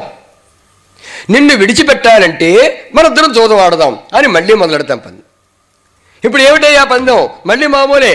ఇప్పుడు ఈ సోరి ఇందులో జోదంలో ఎవరైతే నెగ్గుతారో వాళ్ళది రాజ్యం మొత్తం అంతా, ఇంక యుద్ధం అక్కర్లేదు, నెత్తురు పారక్కర్లా. ఎవరు ఓడిపోతారో వారు సకుటుంబంగా పూర్తిగా అడవులకు వెళ్ళిపోవాలి అంటాం. ఎలాగూ ధర్మరాజే ఓడిపోతాడు, శకునున్నాడుగా మరి ఇక్కడ, మాయజోదం కదా. అంతకుముందు 2 మార్లు ఓడించాడు, 3వ మారు ఓడించలేడా? అందుకని మళ్ళీ జోదంబాడు తెరగొనర్చి మగుడన్ అడవికి నడచిన తగిలి అతని తోడ తమ్ములు బోనంతతోన ఎల్ల బోనంతతోన పృథివి ఎల్ల ఏలుదు. తనొక్కడే పెడతాడా? తనతో పాటు భీముడు పెడతాడు, అర్జునుడు పెడతాడు, నకులుడు పెడతాడు, సహదేవుడు పెడతాడు, ద్రౌపది, అందరూ వెళ్ళిపోతారు. మళ్ళీ మొత్తం భూమండలం అంతా నాదే, అంతా నేనే పరిపాలించుకుంటా, చాలా సులభంగా వచ్చేస్తుంది అన్నాడు. అందుకని ధర్మరాజును పట్టి బంధించి తీసుకురా అన్నాను అని చెప్పాడు. ఓరిని కుటిలత్వం తగలబెట్ట అనుకున్నాడు ద్రోణుడు. ఆయన విని కుటిలంబగు అతని అభిప్రాయంబునకు రోసి చాలా అసహ్యపడ్డాడండి ద్రోణుడు. చిచ్చి, యుద్ధం ప్రారంభమైన తర్వాత ఎవడైనా సరే వీరుడిగా ముందుకు దూకాలి, చావో రేవో తేల్చుకోవాలి, యశోవా మృత్యుర్వా అనుకోవాలి. రాజ్యం యుద్ధంలో విజయం వస్తే కీర్తి వస్తుంది, లేదా చావు వస్తుంది. అలా యుద్ధరంగంలో చనిపోవడం కూడా వేరే మరణం, దానివల్ల కూడా యశస్సు వస్తుంది అనుకోవాలి. కానీ ఈ యొక్క కుటిలోపాయంతో ఎవరినో బంధించి తీసుకొచ్చేస్తే, మళ్ళీ జోదం ఆడితే, జోదం ఆడి మళ్ళీ అడవులకు పంపిస్తే ఇంతకంటే పిరికితనం ఇంకేదైనా ఉందా? చిచ్చి అనుకుని అసహ్యపడ్డాడు ద్రోణుడు. అసహ్యపడి, సరే ఆ వరంబనుకు ఏమేను ఎడబెట్టి ఇచ్చేవాడుగాను ఊహించి ఒక్క తెరంగుగాంచి ఆ నరనాథునికి ఇట్లనియే. సరే అబ్బాయి, ఇస్తాను నైసనిగానే తీరాను. ఇప్పుడు మాట తొందరపడి అభయం ఇచ్చేయకూడదు. ఏదైనా నీ ఇష్టమైన వరం కోరుకు ఇచ్చేస్తానన్నాడను. ఎవరు? దశరథుడు. ఏమైంది? 2 వరాలు కోరింది, అయిపోయింది మొత్తం రాజ్యం, మొత్తం జీవితాలు తెరపడిపోయినాయి. అంచేత మనం ఎవరికైనా ఏదైనా ఇవ్వాలనుకుంటే మనకు తోచింది ఇవ్వాలి. కానీ నీకేం కావాలని అడిగితే చచ్చేమే, వాళ్ళు ఎవడుగుతారో తెలియదు మనకి. అని చాలా జాగ్రత్తగా ఉండాలి. ఇంట్లో వాళ్ళైనా సరే, మన భార్య పిల్లలు ఎవరికైనా సరే, ఈ సందర్భంగా ఈ పుట్టినరోజు కదా, నీకేం కావాలి కోరుకుంటే అది ఏం కోరుతారో, మనకు కుదురుతుందో లేదో, మనకి ఇష్టం ఉంటుందో లేదో, సామర్థ్యం ఉంటుందో లేదో, అందుకని మనకి నచ్చిందేదో పట్టుకెళ్ళి మనం ఇచ్చేయాలంతే, చాలా సుఖంగా ఉంటుందన్నమాట. అంతేని మా అబ్బాయి పుట్టినరోజు, అబ్బాయి నీ పుట్టినరోజు కదా, నీకేం కావాలరా అంటే, నాన్నగారు నాకు కాస్త కారు కొనిపెట్టినాడు అనుకోండి, నేను మునిగిపోతాను. అక్కడ వాడు సొమ్మేం పోయింది? ఆ కారు కొనదో సరిపోలా, దాని వల్ల ఆయిల్ కూడా నేనే పోయించుకోవాలిగా, కుదరదు వ్యవహారం అది. అందుకని మనం ఈ ద్రోణుడు ఏం చేశాడు, ఏదో వరం ఇచ్చేస్తే వదిలిపోను, ఏం కావాలన్నాడు, పీక పట్టుకుంది. ఇప్పుడు ధర్మరాజును సజీవంగా పట్టి తీసుకురమ్మన్నాడు. ఒక్కసారి ఆలోచించండి, యుద్ధరంగంలో వీలైతే చంపగలరు కానీ సజీవంగా పట్టి తీసుకురావడం చాలా కష్టం కదా, అలా దొరకడు. సజీవంగా పట్టినప్పుడు దగ్గరికి వెళ్ళాలి. అసలు వాడు దూరం నుంచి బాణంతో కొట్టి వాడు చచ్చిపోయే పరిస్థితి దగ్గరికి వెళ్ళారు కదా, చాలా విషమమైన పరీక్ష ఇది. అప్పుడు అంటున్నాడు, అలాగే అబ్బాయి చేస్తాను, కానీ నరుడెడసొచ్చే నేను వినురాకరి దుష్కరము, ఏ నొకండే సురగణమైన వ్రేలి గొని చూపగజాలరు వాడు లేనిచో. అర్జునుడు పక్కన లేకపోతే ధర్మరాజును నేను బంధించి తీసుకురావడం పెద్ద కష్టమేం కాదు. ధర్మరాజు ప్రక్కన అర్జునుడు ఉంటే మాత్రం నేను కాదు కదా, హరిహరాదులందరూ వచ్చి అడ్డం పడ్డా ఎవడు చేయలేడు, ఎవరు తీసుకురాలేరు. అర్జునుడి శక్తి ఏంటో నాకు తెలుసు కనుక అర్జునుడు దగ్గర లేకుండా నువ్వు గనక ఏమైనా చెయ్యగలిగితే ధర్మరాజును సునాయాసంగా నేను పట్టి బంధించి తీసుకొస్తా అని ఇతను మళ్ళీ మెలికెట్టాడు. అక్కడ చక్కగా వరమిస్తా అన్నాడు, కోరుకున్నాడు. సరే, ఇప్పుడు నీకు వరమిస్తాను కోరుకుంటే నాకు రైలు కావాలన్నాడు అనుకోండి, సరే రైలు ఇస్తాను, ఈలోగా ముందు పట్టాలు వేయించుకోవాలన్నమాట. అది వాడు పట్టాలు వేయించుకోగలడా, వీడు రైలు ఇచ్చే పరిస్థితి వస్తుంది అక్కడ. అందుకని అలా సరే అయితే ధర్మరాజును నేను తీసుకొస్తా, ప్రక్కన అర్జునుడు లేకుండా చూసుకో, ఆ బాధ్యతని, ఇది నా సంబంధం లేదని. దానికింత పనులండి, అలాగే చేస్తానంటాడు అతను.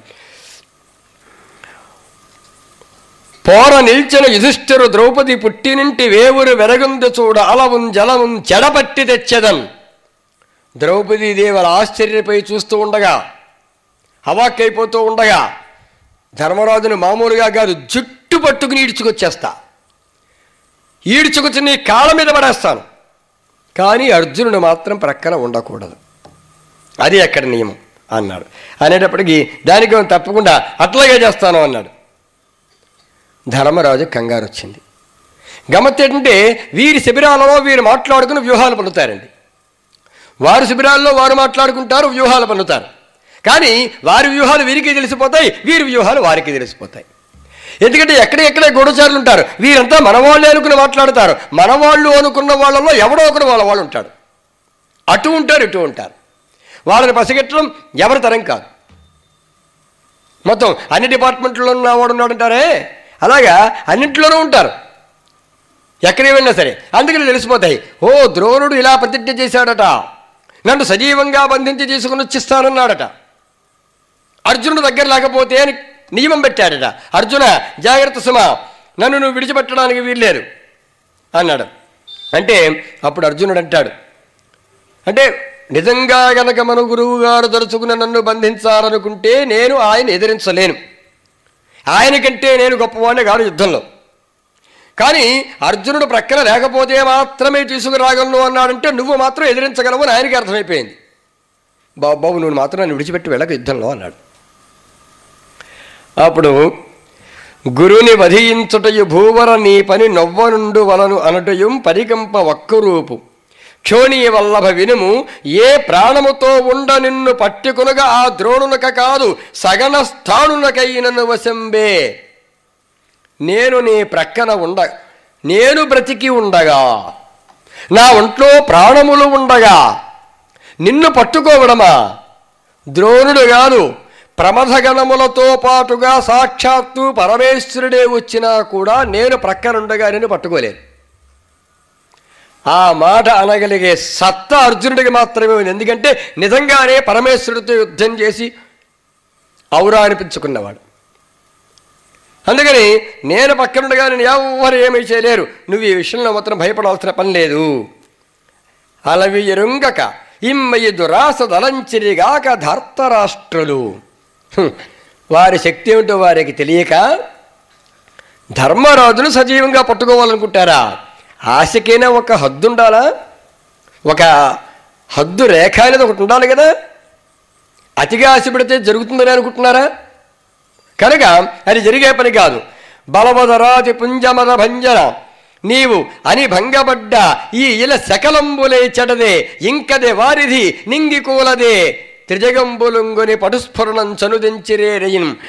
నిజంగానే నిన్ను పట్టుకోవడం కోసం వారికి మీదికి వచ్చి ప్రయత్నం అంటూ చేస్తే నేల మొత్తం ముక్కలైపోతుంది, సముద్రం మొత్తం ఇంకిపోతుంది, ఆకాశం కూలిపోతుంది. నిజంగా లోకంలో అందరికీ ఉన్న ఆలోచనే అది. ధర్మరాజుకి ఏది అపకారం జరగకూడదు, ప్రమాదం జరగకూడదు. జరిగితే ప్రళయం వచ్చేస్తుందంతే. అతని శరీరంలోంచి ఒక్క నెత్తుడి బొట్టు ఎన్ని నెత్తుడి బొట్లు నేలరాలుతాయో అన్ని సంవత్సరాలు కర వచ్చేస్తుంది అని ఆనాడు ప్రజలందరికీ కూడా విశ్వాసం. విరాట పర్వంలో చెప్పిన మాటది. కనుక అలాగే అలుగుటయే ఎరంగని మహామహితత్ముడు అజాత శత్రుడే అలిగిన నాడు సాగరములన్నీ ఏకము కాకపోవు. ధర్మరాజు అలగడు, ఆయన కోప పడకూడదు అసలు. అలాంటి వాడికి కోపం వస్తే సముద్రాలన్నీ ఏకమైపోతాయి, నేల బీటల వారిపోతుంది, మిన్ను కిందకి రాలిపోతుంది. కనుక ఇది జరిగే పని కాదులే, నేనున్నా నీకేం పర్వాలేదు అని పలికితే అప్పుడు ఆ సైన్యాధ్యక్షుడు యుద్ధానికి సిద్ధమైతే క్రౌంచ వ్యూహాన్ని వీళ్ళు అమర్చుకున్నారు. వ్యూహాల్లో అదొక క్రౌంచపక్షి ఆకారంలో ఒక వ్యూహం తయారు చేశారు. సరే, ఇక్కడ ద్రోణాచార్యుల వారు శకట వ్యూహాన్ని ఏర్పరిచాడు. అంటే ఒక రథం యొక్క ఆకారం ఎట్లా ఉంటుందో ఆ ఆకారం, ఆ ఆకారంలో సైన్య వ్యూహం అంటే అదే. ఒక గరుడ వ్యూహం అంటే గరుడ పక్షి ఏ ఆకారంలో ఉంటుందో సైన్యాన్ని అట్లా నిలబెడతారు. కొంతమంది సైన్యం ముక్కు ఆకారంలో నిలబెడతారు, కొందరు రెక్కల ఆకారంలో నిలబెడతారు, కొందరు తోకాకారం నిలబెడతారు. దూరాన్ని నుంచి అంటే ఒక విమానం ఎక్కి మనం కనుక చూసినట్లయితే ఆ వ్యూహాన్ని సరిగ్గా ఒక పక్షి, పెద్ద పక్షి నిలబడినట్టు కనిపిస్తుంది మనకు. అలాగే ఇక్కడ శకట వ్యూహం అంటే ఓ పెద్ద రథం ఆకారంలో నిలబెడతారు. ఇప్పుడు ఇండియా మ్యాప్ ఆకారంలో అప్పుడప్పుడు ఆగస్టు 15 వస్తే పిల్లలు నిలబెడుతుంటారు చూడండి స్కూల్స్లో, అట్లాగనమాట. అలాగా అతను క్రౌంచపక్షి ఆకారంలో వ్యూహం అతను వేశాడు. శకట వ్యూహం రథం యొక్క ఆకారంలో వ్యూహాన్ని ఇతను వేశాడు. ఇంకా అని రాధేయుడు పాండునందనల బాహాశక్తి మాయించు ఈతని దేవావళి అయిన మార్కునునే దుర్దాంతుండు భీష్ణుండు పోరిన ఎన్నాళ్ళున్న పక్షపాతమున వారిం బట్టి పారార్చెగాక నిజం బల్గ ఇతండు ధీరులకు టింకం చెల్లునే వారికిన్ అని మిగతా సైన్యమంతా ఉత్సాహంతో ఉరకలేసేస్తున్నారు. ఏమని? భీష్ముడు ఎంతకాలం ఉన్నాడు గనుక, భీష్ముడు యుద్ధరంగంలో ఉండగా నేను రణరంగంలోకి అడుగు పెట్టను అని కర్ణుడు ప్రతిజ్ఞ చేశాడు గనుక పాండవ సైన్యం ఒక ఆట ఆడించారు. 10 రోజుల పాటు యుద్ధం చేయించారు. వారికి ఎంత మాత్రం నష్టం కలగలేదు. అదే కర్ణుడుంటే అసలు 10 రోజులు పట్టేదా యుద్ధానికి? 1-2 రోజుల్లో అటో ఇటో తేల్చేడా? ఇప్పుడు భీష్ముడు పడిపోయాడు కనుక కర్ణుడు వస్తున్నాడు, ద్రోణుడు సైన్యాధ్యక్షుడు అవుతున్నాడు, కర్ణుడు వస్తున్నాడు. ఇంకా అని అంటే యుద్ధము అని అర్థం. ఈ అనిలో రాధేయుడు అంటే కృష్ణుడు పాండునందనులను బాహాశక్తి మాయించు తన భుజ బల పరాక్రమాలతో పాండవులను సర్వనాశనం చేసేస్తాడు. ఈతని దేవావళి అయిన మార్కొనునే. అర్జునుడా, భీముడా, ధర్మరాజా వీళ్ళు కాదు, సాక్షాత్తుగా ఇంద్రుడు, అగ్ని, వరుణుడు, కుబేరుడు, యమధర్మరాజు లాంటి వారు వచ్చినా కూడా కర్ణుణ్ణి ఎదుర్కొనే సత్తా ఎవరికీ లేదు.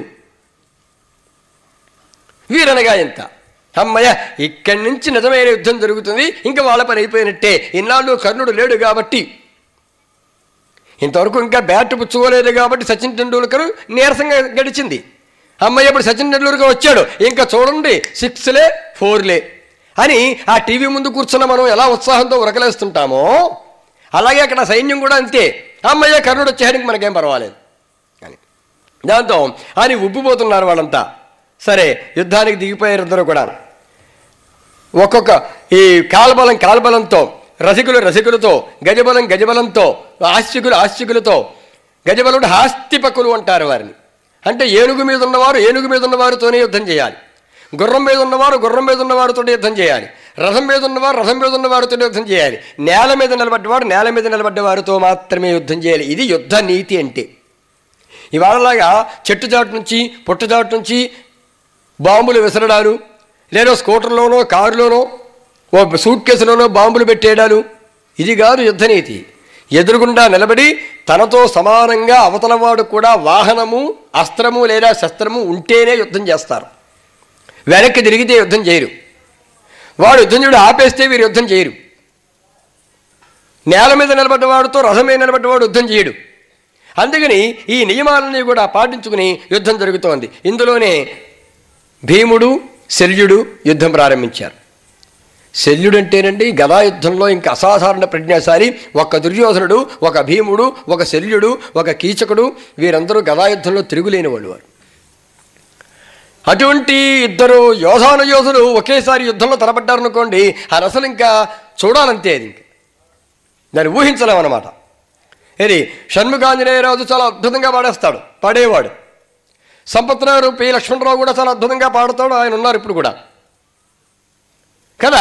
ఈ ఇద్దరిని ఏకకాలంలో వేదికెక్కించి రామాంజనేయ యుద్ధం పెట్టి ఒకటి రాముడి కింద ఒకటి ఆంజనేయుడి కింద వేసారనుకోండి, ఇంకా నువ్వు పాడతావో నేను పాడతావో చూద్దాం అని ఒక్కొక్కడు మైలున్నర రాగాలు తీసుకుంటూ పాడుతూ ఉంటే నాటకం ఏమిటి తెల్లారిపోయేది. షణ్ముఖాంజనేయుడికి గట్టిగా రాగం తీసాడు అనుకోండి, అంతకన్నా గొప్పగా రాగం తీయాలని సంపత్నగరం పి లక్ష్మణరావు అనుకుంటాడు. అది పోటీ అంతే, స్పర్ధ వచ్చేస్తుంది. అలాగా ఇక్కడ ఒక భీముడు ఒక శల్యుడు కనుక యుద్ధం చేస్తుంటే అది నిజమైనటువంటి ప్రెస్టేజియస్ వార్, అద్భుతమైన యుద్ధం అనమాట. అది అలాగే భీముడు దుర్యోధనుడు అక్కడ ఆనాడు విరాట పర్వంలో విరాట నగరంలో భీముడు కీచకుడు, కాకపోతే అది ఎవరూ చూడ్డానికి రాకపోయింది. అది రహస్య యుద్ధం, ఎవరి మట్టుకు వారికే భయం కనుక. కానీ మహాయోధులు ఆ రకంగా వారిద్దరికీ కూడా యుద్ధం జరిగింది. అయితే ఎవరికీ ఓటమి రాలేదు, విజయము రాలేదు. ఇంకా ద్రోణాచార్యుడు సాక్షాత్తుగా ధర్మరాజుతో యుద్ధం చేయడం మొదలుపెట్టాడు. ఇంకా వారిద్దరి యుద్ధం జరుగుతుంది. ఇద్దరు కూడా ధర్మరాజు కూడా బాణాలతో బ్రహ్మాండంగా యుద్ధం చేశాడు. మరి మనకి ఏదో సినిమాల్లో చూపించినంత అమాయకపు జీవి మాత్రం కాదు ధర్మరాజు. యుద్ధంలోకి వస్తే చాలా బ్రహ్మాండంగా యుద్ధం చేస్తాడు. అలాగే నకులుడు సహదేవుడు కూడా ఏదో మనకి నాలాంటి అర్భకును చూసి పెట్టేస్తారు అందులో. కానీ వాళ్ళు అట్లాంటి అర్భకులేం కాదు, వారు కూడా యోధులే, ఏం తిరుగులేదు అక్కడ. సరే, వారిద్దరికీ యుద్ధం బ్రహ్మాండంగా జరుగుతుండగా ఈ ధర్మరాజు బాణాలతో గుప్పేసి ఇటు ప్రక్క ఉన్నవాడిని, అంటే ధర్మరాజు యొక్క రథానికి ఈ ప్రక్కన ఉన్నటువంటి రక్షకుడు ఎవరో వాళ్ళని కొట్టేశాడు. ఈ ప్రక్కన రథానికి అటు ప్రక్క ఇటు ప్రక్క కూడా ఇంకో ఇద్దరు యోధులు ఉంటారు. వాళ్ళిద్దరి పని ఏమిటంటే రథం మీదకి ఎవరూ రాకుండా చూసుకుంటారు. రథం దరిదాపులకు వస్తూనే కొడేస్తారు. రథం యొక్క చక్రాలని వాటిని కొట్టకుండా చూసుకుంటారు. ఆ రథం గుర్రాలకి వారికి దెబ్బ తగలకుండా చూసుకుంటారు. అంటే రథాన్ని రక్షించడమే వారి పని. వారిద్దరిని కొట్టేశాడు ముందు. అంటే ముందు రక్షకులను కొట్టేస్తే అప్పుడు రథాన్ని కొట్టు ఈ సునాయాసం అయిపోతుందిగా.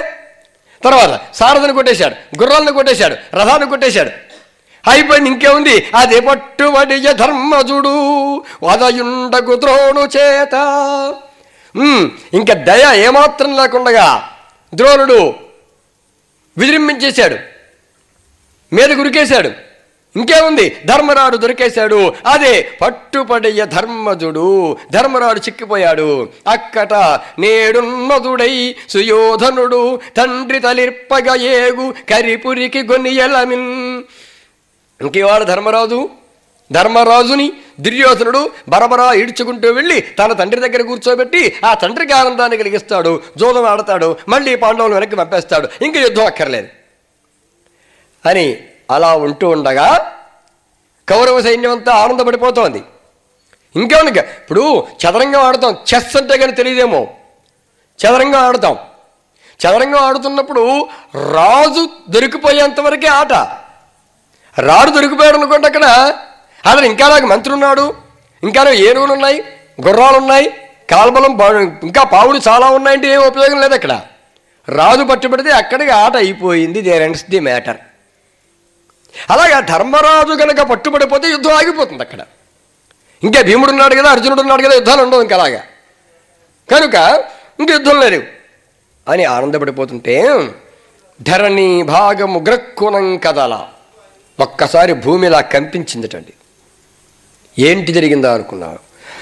రజ్జవ్రాత చెంచద్గతి స్ఫురణం బొప్పగా గుర్రములు వేగంగా వేగంగా నడుస్తున్నటువంటి ధ్వని వినిపిస్తోంది. ఆ వేగానికి భూమి ఇంకా ఇంకా కదిలిపోతోంది. బాణజాలము నభం బుంగప్ప.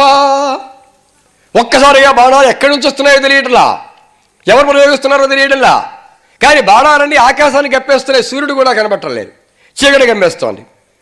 అత్యంత నిష్ఠుర సంతర్జన ఘోష భీషణ మహాటోపంబు దిగ్జంతు రాతురతం పొందగా పెద్ద ధ్వని వినిపిస్తోంది. బొబ్బలు పెడుతున్నారు, శంఖనారం చేసేస్తున్నారు. ఆ ధ్వనులు దిక్కులు పెక్కటిల్లిపోయి ఈ భూమిని 8 దిక్కుల నుంచి కూడా మోస్తూ ఉండే దిగ్గజములు ఉంటాయి, అష్ట దిగ్గజములు, అవన్నీ కూడా కంగారు పడి కదిలిపోతున్నాయా అన్నట్లుగా ఆ ధ్వని వచ్చింది.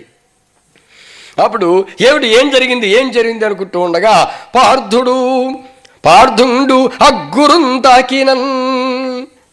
అంతవరకు ప్రక్కన లేడు, ఎక్కడో ఉన్నాడు. నీకెందుకు నేనుండగా నీ దగ్గరికి వచ్చేవాడు ఎవడున్నాడని చెప్పి అర్జునుడు అన్నాడు. కానీ యుద్ధరంగంలోకి వచ్చింది ఒక మనిషిని కాపలా కాయడానికి కాదుగా. తనతో ఎవరో యుద్ధం చేసినా యుద్ధం చేస్తూ అలా అలా అలా అలా అలా సాగిపోతుంది ఆ రథం. వాడు అలా అలా వెళ్ళిపోతాడు. అవి మొదలు పెడితే ఏ పక్క వెళ్ళిపోతాడో తెలియదు.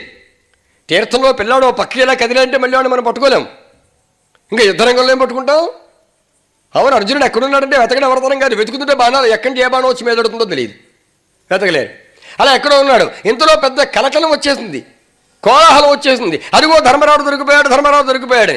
ఆ మాట విని ఇక పక్కన ఎక్కడో దొరుకుతున్న యుద్ధం అలాగే ఆపేసి దడ అందులో కృష్ణసారథ్యం కదా, ఆ గుర్రాలను నడిపిస్తూ ఉంటే, ఇతను గాంధీవ ధనుష్టంకారం చేస్తూ ఉంటే, బాణాలను వరుసపెట్టి గుప్పిస్తూ ఉంటే, శంఖనారం చేస్తూ ఉంటే ఒక్కసారి భూమి కంపించిపోయేంత కంగారు వచ్చేసింది జనాలందరికీ కూడా. ఏం జరిగింది అనుకున్నంతలో అర్జునుడు ప్రత్యక్షమయ్యాడు. ద్రోణాచార్యుల వారిని ఎదిరించాడు. ఇంకేముంది, అయిపోయింది. చిక్కేసాడు ధర్మరాజు అనుకున్నంతలో తప్పుకుపోయాడంతే అక్కడి నుంచి. అప్పుడు కౌరవ యోధవరు లెక్కపెట్ట భారద్వాజులకు బాసట అయి ససైన్యంబుగా సవ్యసాచిం పొదవినా. అప్పుడు మిగతా వాళ్ళ కంగారు వచ్చింది. ద్రోణుడు అయిపోయాడు. ఇప్పుడు ఇంతవరకు ధర్మరాజు పని అయిపోయింది అనుకున్న వాళ్ళు అమ్మో ద్రోణుడి పని అయిపోయింది అనుకున్నారు. క్షణంలో తిరగబడిపోయింది. గబగబా కౌరవ సైన్యం అంతా కూడా సావధానత పొందేసింది, దగ్గరికి వచ్చేసింది. ద్రోణాచార్యుడు చుట్టుముట్టేసింది. ఆయన రక్షించడం మొదలుపెట్టారు. అప్పుడు ఆయన గాంధీవం నుంచి వరుస పెట్టి బాణాలు విడిచిపెడుతూ ఉంటే పార్థు బాణాంధకారంబునకు తోడు సంధ్యా సమయం గవిసిన కురు సైనికులకు తమ వానలు ఎదిరి వానలు అని నిరూపింప అసఖ్యంబగుటయు. అందరూ చుట్టుముట్టేశారు. అర్జునుడి మొత్తం ఎడపడ అందరి మీద బాణాలు వేసేస్తున్నారు, ఒక్కరి మీద కాదు. వారందరూ కలిసి ఒక అర్జునుడి మీద వేస్తుంటే, అర్జునుడు ఒక్కడు వారందరి మీద వేస్తూ ఉంటే, వారు 10 మంది నుంచి 10 బాణాలు వస్తుంటే అర్జునుడు ఒక్కడి నుంచి 15-20 బాణాలు పెడుతున్నాయి. దాంతో బాణాలు మయమైపోయి ఈ బాణాలు మొత్తం ఆ నభోభాగం అంతా కమ్మేసి దాంతో కింద జరుగుతుంది అలజడిగి దుమ్మంతా కూడా రేగిపోయి నభోభాగం అంతా ఆకాశ భాగం అంతా కమ్మి వెలుగు లేకుండా పోయినంతలో నెమ్మదిగా సూర్యుడు కూడా అస్తమించాడు. చిరు చీకటి ఏర్పడింది. చిరు చీకటి ఏర్పడేటప్పటికి ఏమైపోయింది, ఇంకా తమవారలు ఎదిరివారలు అని నిరూపింప అసఖ్యంబగుటయు. ఎవరు మనవాడు ఎవరు వారివాడు తేడా తెలియడం లేదు. ఎవడో శత్రువాడేమో అరుగురు గమ్మును కొట్టేస్తే మనవాడైతే. అందుకని చీకటి పడ్డాక యుద్ధం ఆపేస్తారు. ఎందుకంటే చంపుతున్నది వాళ్ళలో శత్రువుల్లో ఎవరికీ తెలియదు కనుక నియమం ఉంటుందన్నమాట. తెల్లవారిన తర్వాత ఏదో కొంత సమయం అయిన తర్వాత యుద్ధం మొదలు పెడతారు. వీరు శంఖనాదం చేస్తారు, వారు మేము యుద్ధానికి సిద్ధంగా ఉన్నాం, మీరు సిద్ధమేనా అని ఒక పక్షం వారు శంఖనాదం చేస్తారు. వెంటనే అవతల పక్షం వారు కూడా మేము సిద్ధంగానే ఉన్నాము అని చెప్పడానికి వారు శంఖనాదం చేస్తారు. అప్పుడు యుద్ధం మొదలవ్వాలి. అంతేగాని దొరికిన వాడు దొరికినట్టు పుచ్చుకుని చావగట్టి చెవులు మూసేయడం కాదు యుద్ధం అంటే. అందుకని అలాగే తెల్లవారిన తర్వాత మాత్రమే యుద్ధం ప్రారంభం కావాలి. సాయంకాలం కాగానే యుద్ధం ఆపి తీరాలి, ఎక్కడి దాకా వచ్చినా సరే. ఎవరైనా సగం చంపినా సరే అక్కడే ఆపేస్తారు, పూర్తిగా చంపడం కూడా కుదరదు ఇంకా, అది నియమం. అందుకని వెంటనే యుద్ధాన్ని ఆపేశారు. ఆపేస్తే పాపం ద్రోణుడు మొహం చిన్నపుచ్చుకొని ఉన్నాడు. దుర్యోధనుడు సరే దుర్యోధనుడు ద్రోణుడు వంక అదొకలా చూస్తున్నాడు.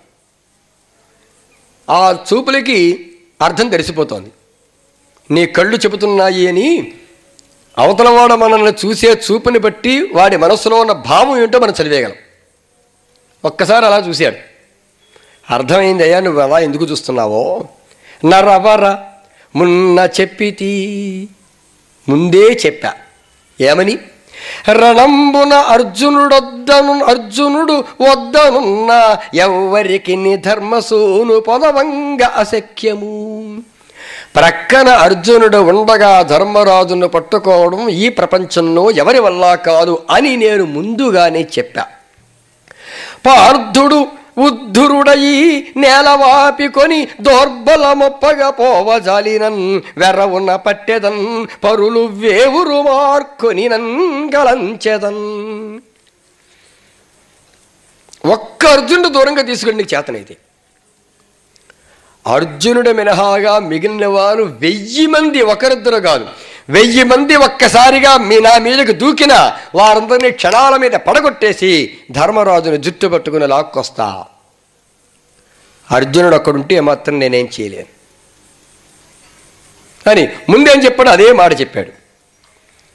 అప్పుడు నరుడు లేని చోట ననిగని వెన్నిచ్చి పారకున్న పట్టువడియగాక. మళ్ళీ ఇంకో మెలికి పెడుతున్నాడు ఇక్కడ. ఏమని? అర్జునుడు లేకుండా ధర్మరాజు గనక నాకు దొరికితే, అలా దొరికినప్పుడు అతను వెన్ను చూపించి పారిపోతే మాత్రం పట్టుకోను. యుద్ధంలో పారిపోయేవాడిని ఏమీ చేయకూడదు. పారిపోకుండా ధైర్యంగా నిలబడ్డా పట్టేసేనే. తలపు ధర్మపుత్రు ధరణీశ పారుట కలిగేనేని అంతకంటే మేలు. అతను బతకాలనుకుంటే, అతను దక్కకూడదనుకుంటే పారిపోవాలంతే.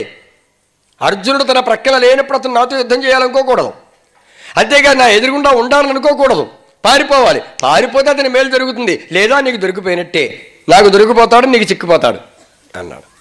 అనేటప్పటికీ సుశర్మ, పాపం ఈ సుశర్మ ఒక వీరమ్మన్యుడండి. అంటే నేను వీరుణ్ణి అనుకునేవాడు. ఉత్తర గోగ్రహణం విరాట నగరంలో ఉన్నప్పుడు పాండవులు అక్కడ ఉన్నారేమో అని తెలుసుకోవాలంటే యుద్ధానికి వెళ్ళాలి అంటే, గోగ్రహణం చేద్దామంటే నేనున్నాను, నాకు వదిలేవయ్యా దుర్యోధన అన్నాడు. ఏం సాధించేసేట అక్కడ ఏంది కదా అది. ఇప్పుడు మళ్ళీ నేనున్నాను అంటూ సుశర్మ తయారవుతున్నాడు. ఇక్కడ తయారయ్యి ఏమంటాడంటే, అసలు ఆ నరుడెప్పుడు మమ్ము నవమానించుచు నునికి మనుజేశ్వర కోపానలము సంతతము మా మానసముల పొదువ అతను మార్కొను కడకన్. అర్జునుడంటే మాకు ఒళ్ళు మండిపోతుంది ఎప్పుడు. ఎందుకంటే ఎప్పుడు మమ్మల్ని అవమానిస్తాడు, ఎప్పుడు మమ్మల్ని ఓడిస్తూనే ఉంటాడు. అందుకని ఎప్పుడు వాడిని పట్టేసి చంపేయాలా అనే కోపం లోపల మాకు కొత్త ఉడికిపోతోంది. చిక్కటంలో అవకాశం. ఇప్పుడు అర్జున్ ఒక్కడిని దూరంగా తీసుకువెడితే ధర్మరాజుని బంధించేస్తాను నేనంటున్నాడు గనక అర్జునుడితో మేము యుద్ధం చేస్తాం, దూరంగా లాక్కుపోతాం, యుద్ధం చేస్తున్న దూరంగా తీసుకుపోతాను, అప్పుడు ధర్మరాజుని బంధిస్తాడు అన్నాడు. అనేటప్పటికీ సరే ఇదేదో బాగుంది అని త్రిగర్తులు అలాగే సంసప్తకులు అనేక మంది రథముఖ్యులందరూ కూడా చతురంగ బలంతో బయలుదేరి ఆ అర్జునుడిని కవ్వించడం మొదలుపెట్టారు. మరి అర్జునుడిని కవ్విస్తూ ఉంటే ఇతను యుద్ధానికి వెళ్ళక ధర్మరాజు ఇక్కడున్నాడు, వాళ్ళు అటువైపు నుండి కవ్విస్తున్నారు. ద్రోణుడేమో ఇటున్నాడు, ధర్మరాజు ఇక్కడున్నాడు. ఈ సుశర్మ నాయకుడుగా త్రిగర్తులు సంసప్తకులు అనేవాడు ఆ ప్రక్కన ఉండి కవ్విస్తున్నారు అర్జునుడిని. అర్జున అక్కడెక్కడో ఉన్నావేమిటి, చేతనైతే మా మీదకి రా యుద్ధానికి, నీ మగతను మా మీద చూపించాలి, మీ గురువు మీద కాదు బ్రాహ్మణుల మీద కాదు చూపించడం, రా సుక్షత్రియులం మేమున్నాం అని వాళ్ళు కవ్విస్తున్నారు కావాలని. అటు వెడితేనేమో ధర్మరాజు ఇక్కడ రక్షణ లేనివాడు అవుతాడు, వెళ్ళకపోతే అంతకంటే పిరికితనం మరొకటి ఉండదు. యుద్ధరంగంలోకి దిగిన తర్వాత నాతో యుద్ధం చేయవయ్యా అని ఎవడన్నా కవ్విస్తే చేసి తీరాలి. అందుకు ఏమని చేయరు తెలియక పిలిచిన ధర్మరాజుతో అంటే అన్నగారితో అంటున్నాడు అర్జునుడు, అన్నయ్య పిలిచిన పోవకుండుట ఇది బీరతనం బగుగానా. ఎవరైనా యుద్ధానికి పిలిస్తే వెళ్లకుండా ఉండడం కంటే పిరికితనం మరొకటి లేదు. బీదతనం ఉంటున్నాడు చూడండి ఇక్కడ. అంతకంటే బేదరికం మరొకట్లేదు. ఎందుకని క్షత్రియులకు పరాక్రమమే వీర్యమే ధనము గనుక యుద్ధరంగంలో పరాక్రమం చూపించలేకపోతే వెన్నిస్తే అంతకంటే పేదవాడు ఎవడు లేనట్టే లోకంలో. బ్రాహ్మణుడైనవాడు 4 ముక్కలు చదువుకోలేదనుకోండి, అంతకంటే పేదరికం మరొకటం లేదు. బ్రాహ్మణుడే పుట్టాడు, చదవాలి. క్షత్రుడే పుట్టాడు, యుద్ధం చేయాలి. వైశ్యుడే పుట్టాడు, వ్యాపారం చెయ్యాలి, బాగా వ్యాపార దక్షిణ తెలియాలి. అది లేకపోతే ఏమున్నా ఏమీ లేనంటే. అది కావాలి. అక్కర్లేదండి, నేను వ్యాపారం చేయక్కర్లేదు, మా నాన్న బాగా సంపాదించాడు, దాని మీద వచ్చే వడ్డీ సరిపోద్దు నాకు, నేను కూర్చుని తింటానంటే వాడికంటే భేదవాడు కూడా లేడనమాట. మా నాన్న బాగా సంపాదించాడు, 50 ఎకరాల సంపాదన నాకు ఇచ్చేసాడు, ఇప్పుడు ఎవడ కష్టపడి వ్యవసాయం చేస్తాడు, కౌలుకి ఇచ్చేసాను, నాకు ఏడాదికి ఎంత వస్తుంది, అదే బోర్డు నాకు తినడానికి మళ్ళీ కొత్తగా కష్టపడి వ్యవసాయం చేయడం ఎందుకు అనుకుంటే, అంతకంటే సోమరతనం మరొకట్లేదు, అంతకంటే పేదరికం మరొకట్లేదు. నువ్వేం చేస్తావు? కూర్చుని తింటావా? పోనీ అది కౌలుకిచ్చి ఇంకో పనైనా చేస్తావు, ఇంకో వ్యాపారం చేస్తావా? ఏదో పని చేయాలి. మనిషి పుట్టినవాడు తిని పడుకోకూడదుగా, ఏదో పని చేయాలి. కనుక అంతేకాదండి, మనం ఏదైనా పని చేస్తే మనకు గడవక చేస్తున్నామని అర్థం కాదు, మన కోసమే చేస్తున్నామని అర్థం కాదు, మన కోసమే చేస్తాం, అందులో అనుమానం లేదు. మన కోసము చేయుటతో పాటు మన వల్ల మరికొంతమంది బ్రతుకుతారు, మర్చిపోకూడదు. ఇప్పుడు డాక్టర్ గారు రకరకాల శుభ ఎలక్ట్రానిక్స్ పెట్టారు. దానివల్ల ఆయనకు వచ్చే ఆదాయం ఒకటే కాదు, అక్కడ ఎంతమందికి ఒక గొప్ప జీవనోపాధి కలుగుతుంది. జీవనోపాధితో పాటు సంస్కారం కూడా అదనంగా వారు అందిస్తున్నారు. సరే. అలాగే ఒక హాస్పిటల్ నడుపుతున్నారు, నాకేదో డబ్బు ఉంది కాబట్టి వైద్యం చేయను అన్నారు అనుకోండి, ఆయన చేసి చూస్తేనే కానీ అనారోగ్యం తగ్గదు అనే విశ్వాసం ఉన్న పేషెంట్లు ఏమైపోతారు. కనుక ఆ పేషెంట్లు బాగుపడతారు, వారి ఆరోగ్యం బాగుపడుతుంది. దాంతోపాటు ఏదో కొంతమంది కాంపౌండర్లు, కొంతమంది నర్సులు, వీళ్ళందరూ ఓ స్టాఫ్, వీళ్ళందరికీ జీవనోపాధి కలుగుతుంది. అంతేకాదు ఒక మెడికల్ షాపులు, అంటే ఒక పని ఒక్క వృత్తి చేస్తే ఎంత వ్యాపారం జరుగుతుందో తెలుసా లోకంలో. ఒక్క వృత్తి చేయడం వల్ల, ఒక్కడు తన సొంత పొలంతో దున్నుకొని వ్యవసాయం చేయడం మొదలు పెడితే ఎంతమంది కూలీలకి పని చెప్తాడు. కనుక ప్రతివాడు ఏదో పని చేయాలి, దానివల్ల మరి కొంతమంది బతుకుతారు, మర్చిపోకూడదు. కనుక ఇప్పుడు ఏమంటున్నాడు, ఇంతకంటే బేదతనం ఇంకేమైనా ఉంటుందా? యుద్ధానికి పిలుస్తుంటే నేను అక్కడికి వెళ్ళకపోతే. కాన నేర్పుగా తలపదు లోకము ఏను అరివసం పునరింపగ ఎట్లు పోయదన్ చలము బలంబు ధైర్యమును శౌర్యమును గలవాడు వీడు నేడు అలఘుడు కుంభ సంభవుని నాగు భవ పరిరక్షణార్థి అయి. నువ్వేం కంగారు పడగలనయ్యా, మహాబల పరాక్రమ శౌర్య సంపదలు కలిగినటువంటి సత్యజిత్తు ఇక్కడున్నాడు. పాంచాలవరుడైనటువంటి సత్యజిత్తు ఉన్నాడు. ఇతను నీ ప్రక్కనుండగా నీకేమీ ఢోకాలేదు. నేను ఉంటే ఎంతో కాస్త ఇంచుమించుగా ఇతనున్నా కూడా అంతే. ఏది ఫిల్టర్ కాఫీకి ఇంచుమించు సరిసాటి అంటారు చూడండి, అలాగా ఈ అర్జునుడికి ఇంచుమించు సరిసాటి. కనుక నీకేం పర్వాలేదు. కనుక నేను వెడతాను, ఇతడున్నయంతసేపును మతినేమియు వెరవవలదు మార్తురచే వెరవవలదు. ఇతను నీ ప్రక్కనుండగా ద్రోణుడు నిన్ను ఏదో చేస్తాడేమో అని బెంగ మాత్రం నీకొద్దు. నిన్ను పట్టుకోవాలంటే ముందు ఇతనితో యుద్ధం చేయాలి ద్రోణుడు, అందుకోసం సిద్ధంగా ఉంటాడు.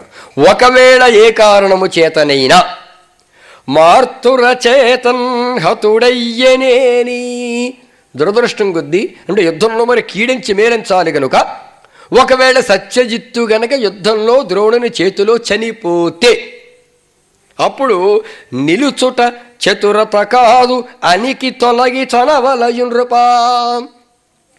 వెంటనే అక్కడి నుంచి వెనక్కి వచ్చాయి. సత్యజిత్తు గనక చనిపోయాడా ఒక్క క్షణం కూడా నువ్వు యుద్ధరంగంలో ఉండొద్దు, వెంటనే వెనక్కి తిరిగి వచ్చాయి. వెనక్కి తిరిగి వచ్చేవారిని ఎవరు ఏం చేయరు. అది తప్పు కూడా కాదు, అంటే అది పారిపోవడం అనిపించుకోదు. మళ్ళీ సిద్ధమై మళ్ళీ తర్వాత పెడతారు. ఆ సమయంలో తనకు అనుకూలంగా లేకపోతే యుద్ధం చేస్తున్నప్పుడు వెంటనే పక్కే తప్పించేస్తారు రథాన్ని. మళ్ళీ తర్వాత బలాన్ని పుంజుకుని తిరిగి మళ్ళీ విశ్రాంతి తీసుకుని మళ్ళీ వస్తారన్నమాట. అది పారిపోవడం వేరు, కాసేపు ఆ యుద్ధం నుంచి ప్రక్కకు వెళ్ళడం వేరు. కనుక నువ్వు వెంటనే యుద్ధం నుండి ప్రక్కకు వచ్చేసేయాలి సుమా.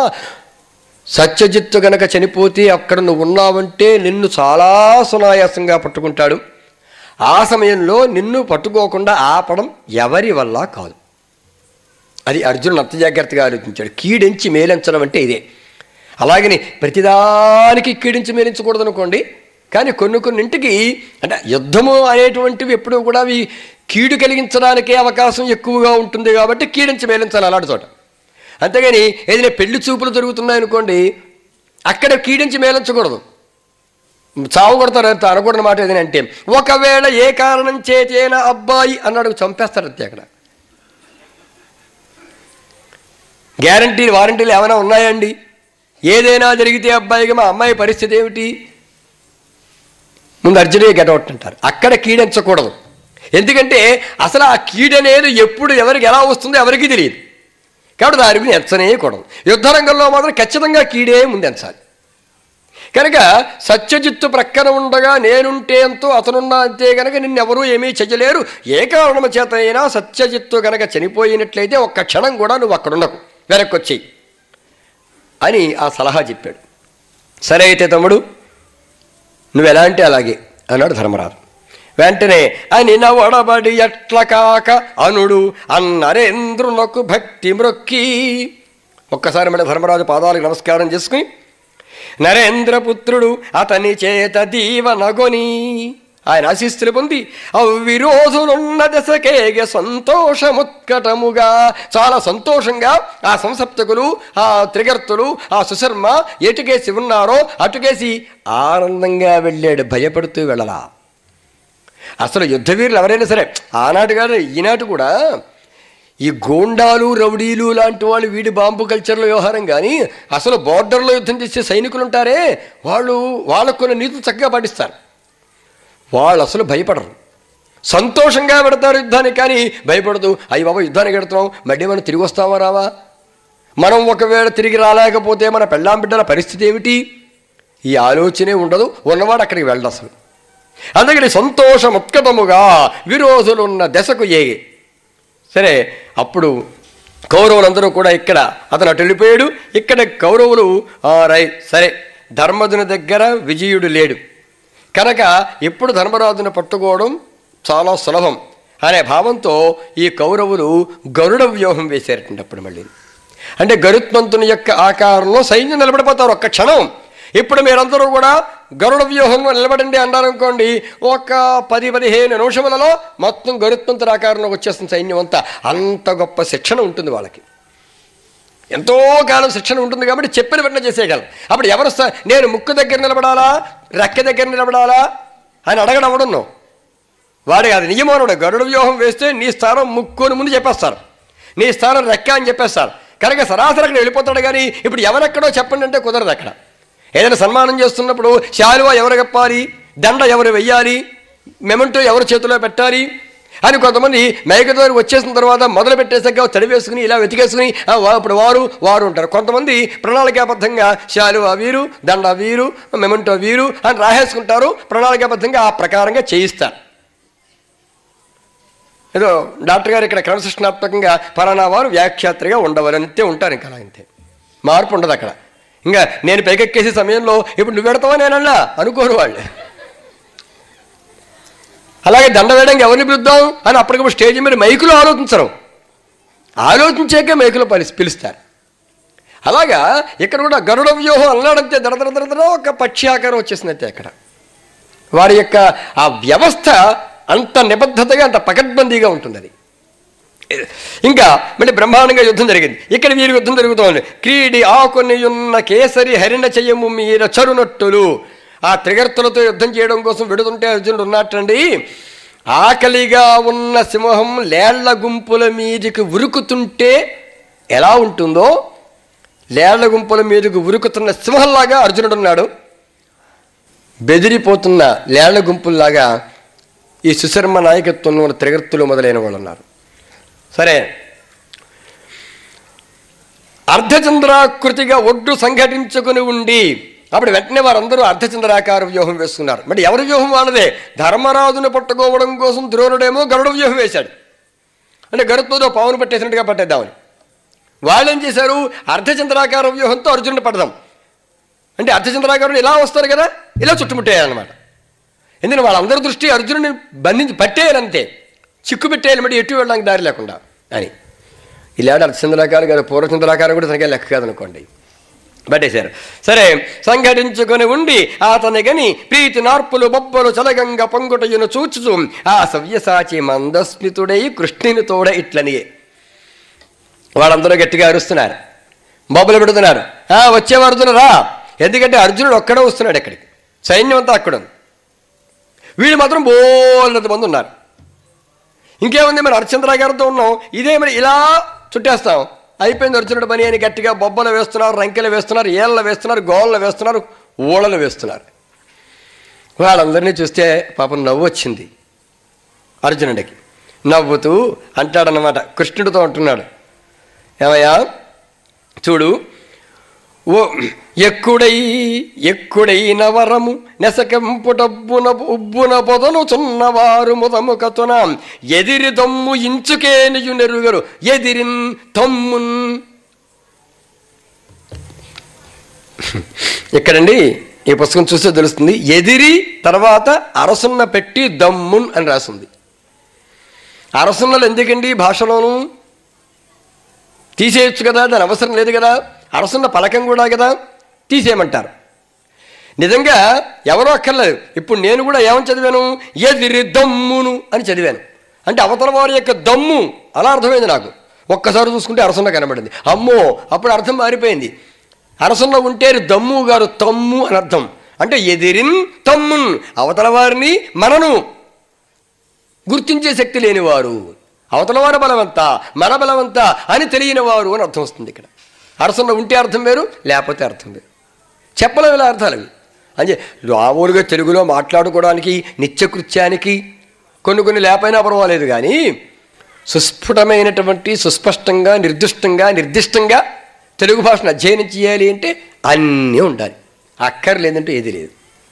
కనుక ఇప్పుడేదో క్రాస్ వచ్చింది, ఇంటికి వాస్తు ప్రకారంగా ఇది కుదరదు అంటే ఇలాగ క్రాస్ తీసేశారు. అప్పుడు ఆ స్థలం పనికిరాంతే కదా వదిలేస్తారేంటి? వాస్తుకు పనికిరాదని తెలుసు కూడా ఎవడో వదలడు ఆ స్థలాన్ని. పనికిరాకపోవడం పోనీ మొక్కలు వేసుకుందామండి అంటారంతే. మొక్కలైనా వేస్తారు కానీ పక్కవాడిని కలుపుకోనివారుగా. కానీ భాషలో మాత్రం లోకువ, ఈ అక్షరం నాకు అక్కర్లేదు తీసే, వాడికి అక్కర్లేదు తీసేయాలంతే. ప్రపంచానికి కావాలేమో చూడరు. చూడండి ఇక్కడ, ఎదిరి తమ్మున్ ఎంచుకే నీయు ఎరుగరు. అవతల వారెంత శక్తిమంతులు, మనమెంత శక్తిమంతులం అని కొంచెం కూడా వివేచించేటువంటి జ్ఞానం లేదు వీరికి. వీరు క్రొవ్వి చావ వేడిరకట. కొవ్వి పెరిగిపోయి వారి చావును వారే కోరుకుంటున్నారు. చూసావా కృష్ణ ఏమంటాం అని. ఇంకా అక్కడి నుంచి వారితో యుద్ధం మొదలు పెడితే అర్జునుడక్కడు దవ్వుల దూరంగా ఉండి బాణాలతో కొడుతుంటే 15,000 రథంబుల వారింగూల్చినన్. 15,000 రథములపై ఉండి యుద్ధం చేస్తున్న రజకులను చంపేసేట మొత్తం. ఒక్క అర్జునుడు ఇక్కడ. ఈ ప్రకారంగా ఇక్కడ యుద్ధం. ఆ తర్వాత ఇంకా సంసప్తకులందరూ కూడా ఒకే మారు అర్జునుడి మీద పడిపోయారు. త్రిగర్తలు, ఇక్కడ సంసప్తకులు, వీరందరూ కూడా ఒకేసారి వచ్చేసారు. వారందరితో కూడా యుద్ధం చేస్తున్నాడు. ఈ ప్రకారంగా అక్కడ యుద్ధం జరుగుతుంటే ఇక్కడ ధర్మజుడు ఎలాగైనా పట్టాలని ఇక్కడ యుద్ధం జరిగిపోతుంది. ఒకేసారి 2 చోట్ల 2 రకాల యుద్ధం జరుగుతుంది. ఎలాగైనా అర్జునుడిని చంపేయాలని వాళ్ళు చూస్తున్నారు, ధర్మరాజును సజీవంగా బంధించాలని వీరు చూస్తున్నారు. ఇక్కడ కూడా యుద్ధం చాలా భయంకరంగా జరుగుతుంది. ఈలోగా మరి సత్యజిత్తును కూడా కాపలా పెట్టారు. సత్యజిత్తు చాలా బ్రహ్మాండంగా ద్రోణాచార్యుడితో యుద్ధం చేశాడు.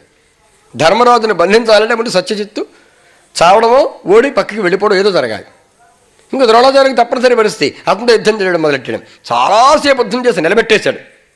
కానీ ఘనతర కోపవేగమున కన్నులు నిప్పులు రాల సత్యజిత్తనువు వృకాంగమున్ విసకధారల ముంచెగురుండు.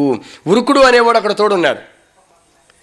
ఆ యుద్ధం చేస్తూ బాణాలతో బాగా గుచ్చేస్తూ వీళ్ళిద్దరూ కలిపి ఇతని ఒళ్ళంతా రక్తశక్తం అయిపోతే ఈ గురుదేవునకు, ఈ ఆచార్య దేవునకు అంటే ద్రోణాచార్యుల వారికి ఒళ్ళు మండి ఘనతర కోపవేగమున్న కన్నుల నిప్పులు రాలా, కళ్ళల్లోంచి నిప్పులు కురిపించాడు. వీడెవడరా? ఒక అర్జునుడి కోసమైతే నేనంత శక్తిని ఉపయోగించాలా?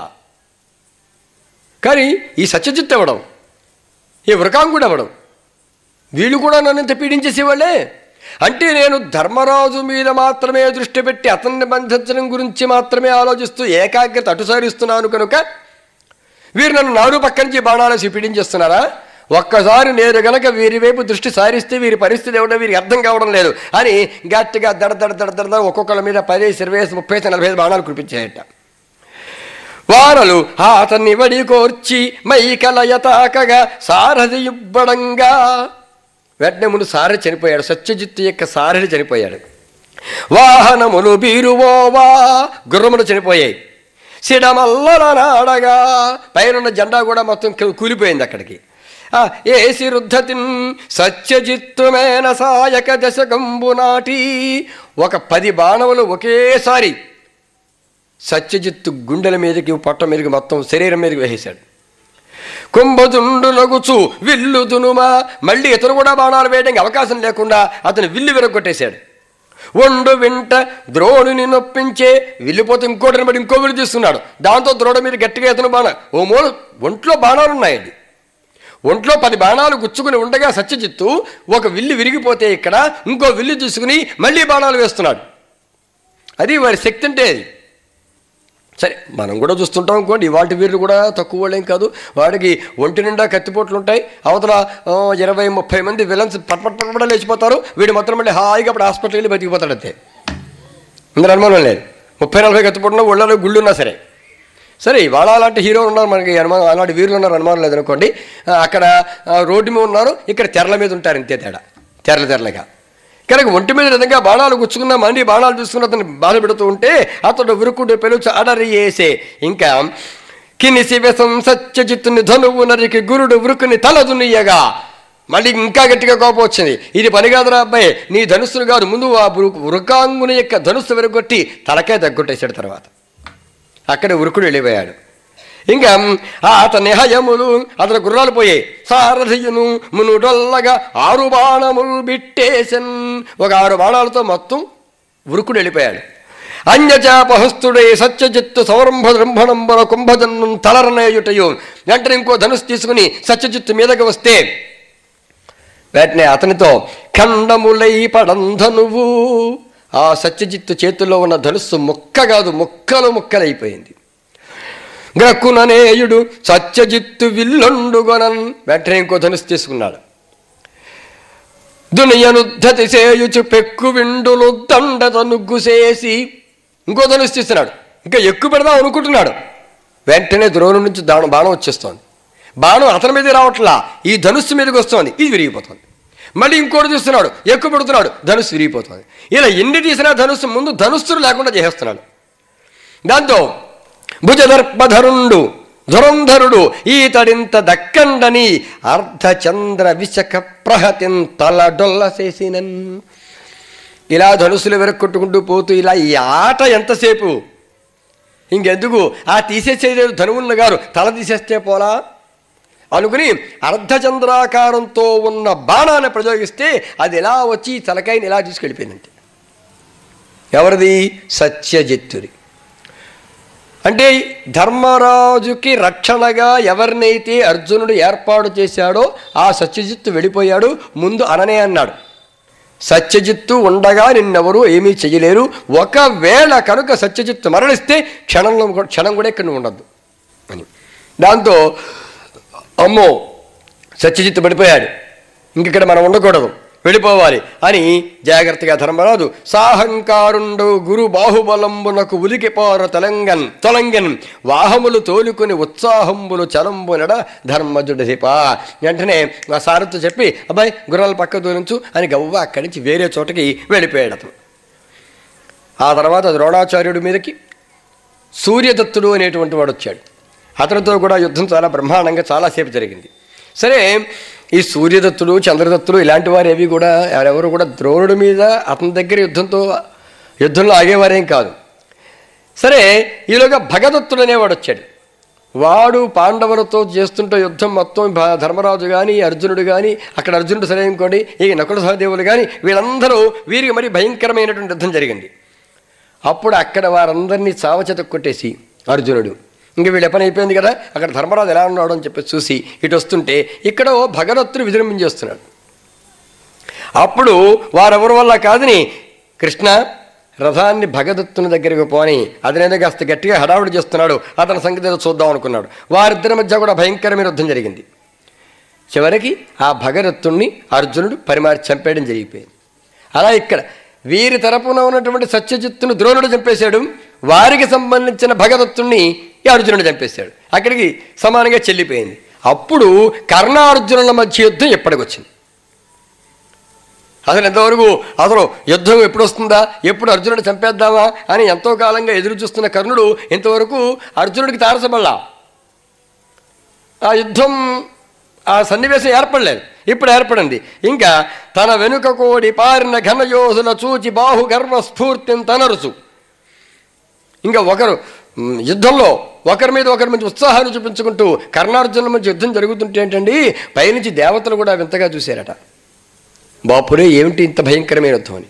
కర్ణుడు అసామాన్యుడు కదా, అర్జునుడు అసామాన్యుడు. ఇందాక చెప్పుకున్నట్టే భీముడు శల్యుడు, అలాగే కర్ణుడు అర్జునుడు, వారి యుద్ధమే యుద్ధం. ఇద్దరు సమానమైనటువంటి శక్తి కలిగిన వారు.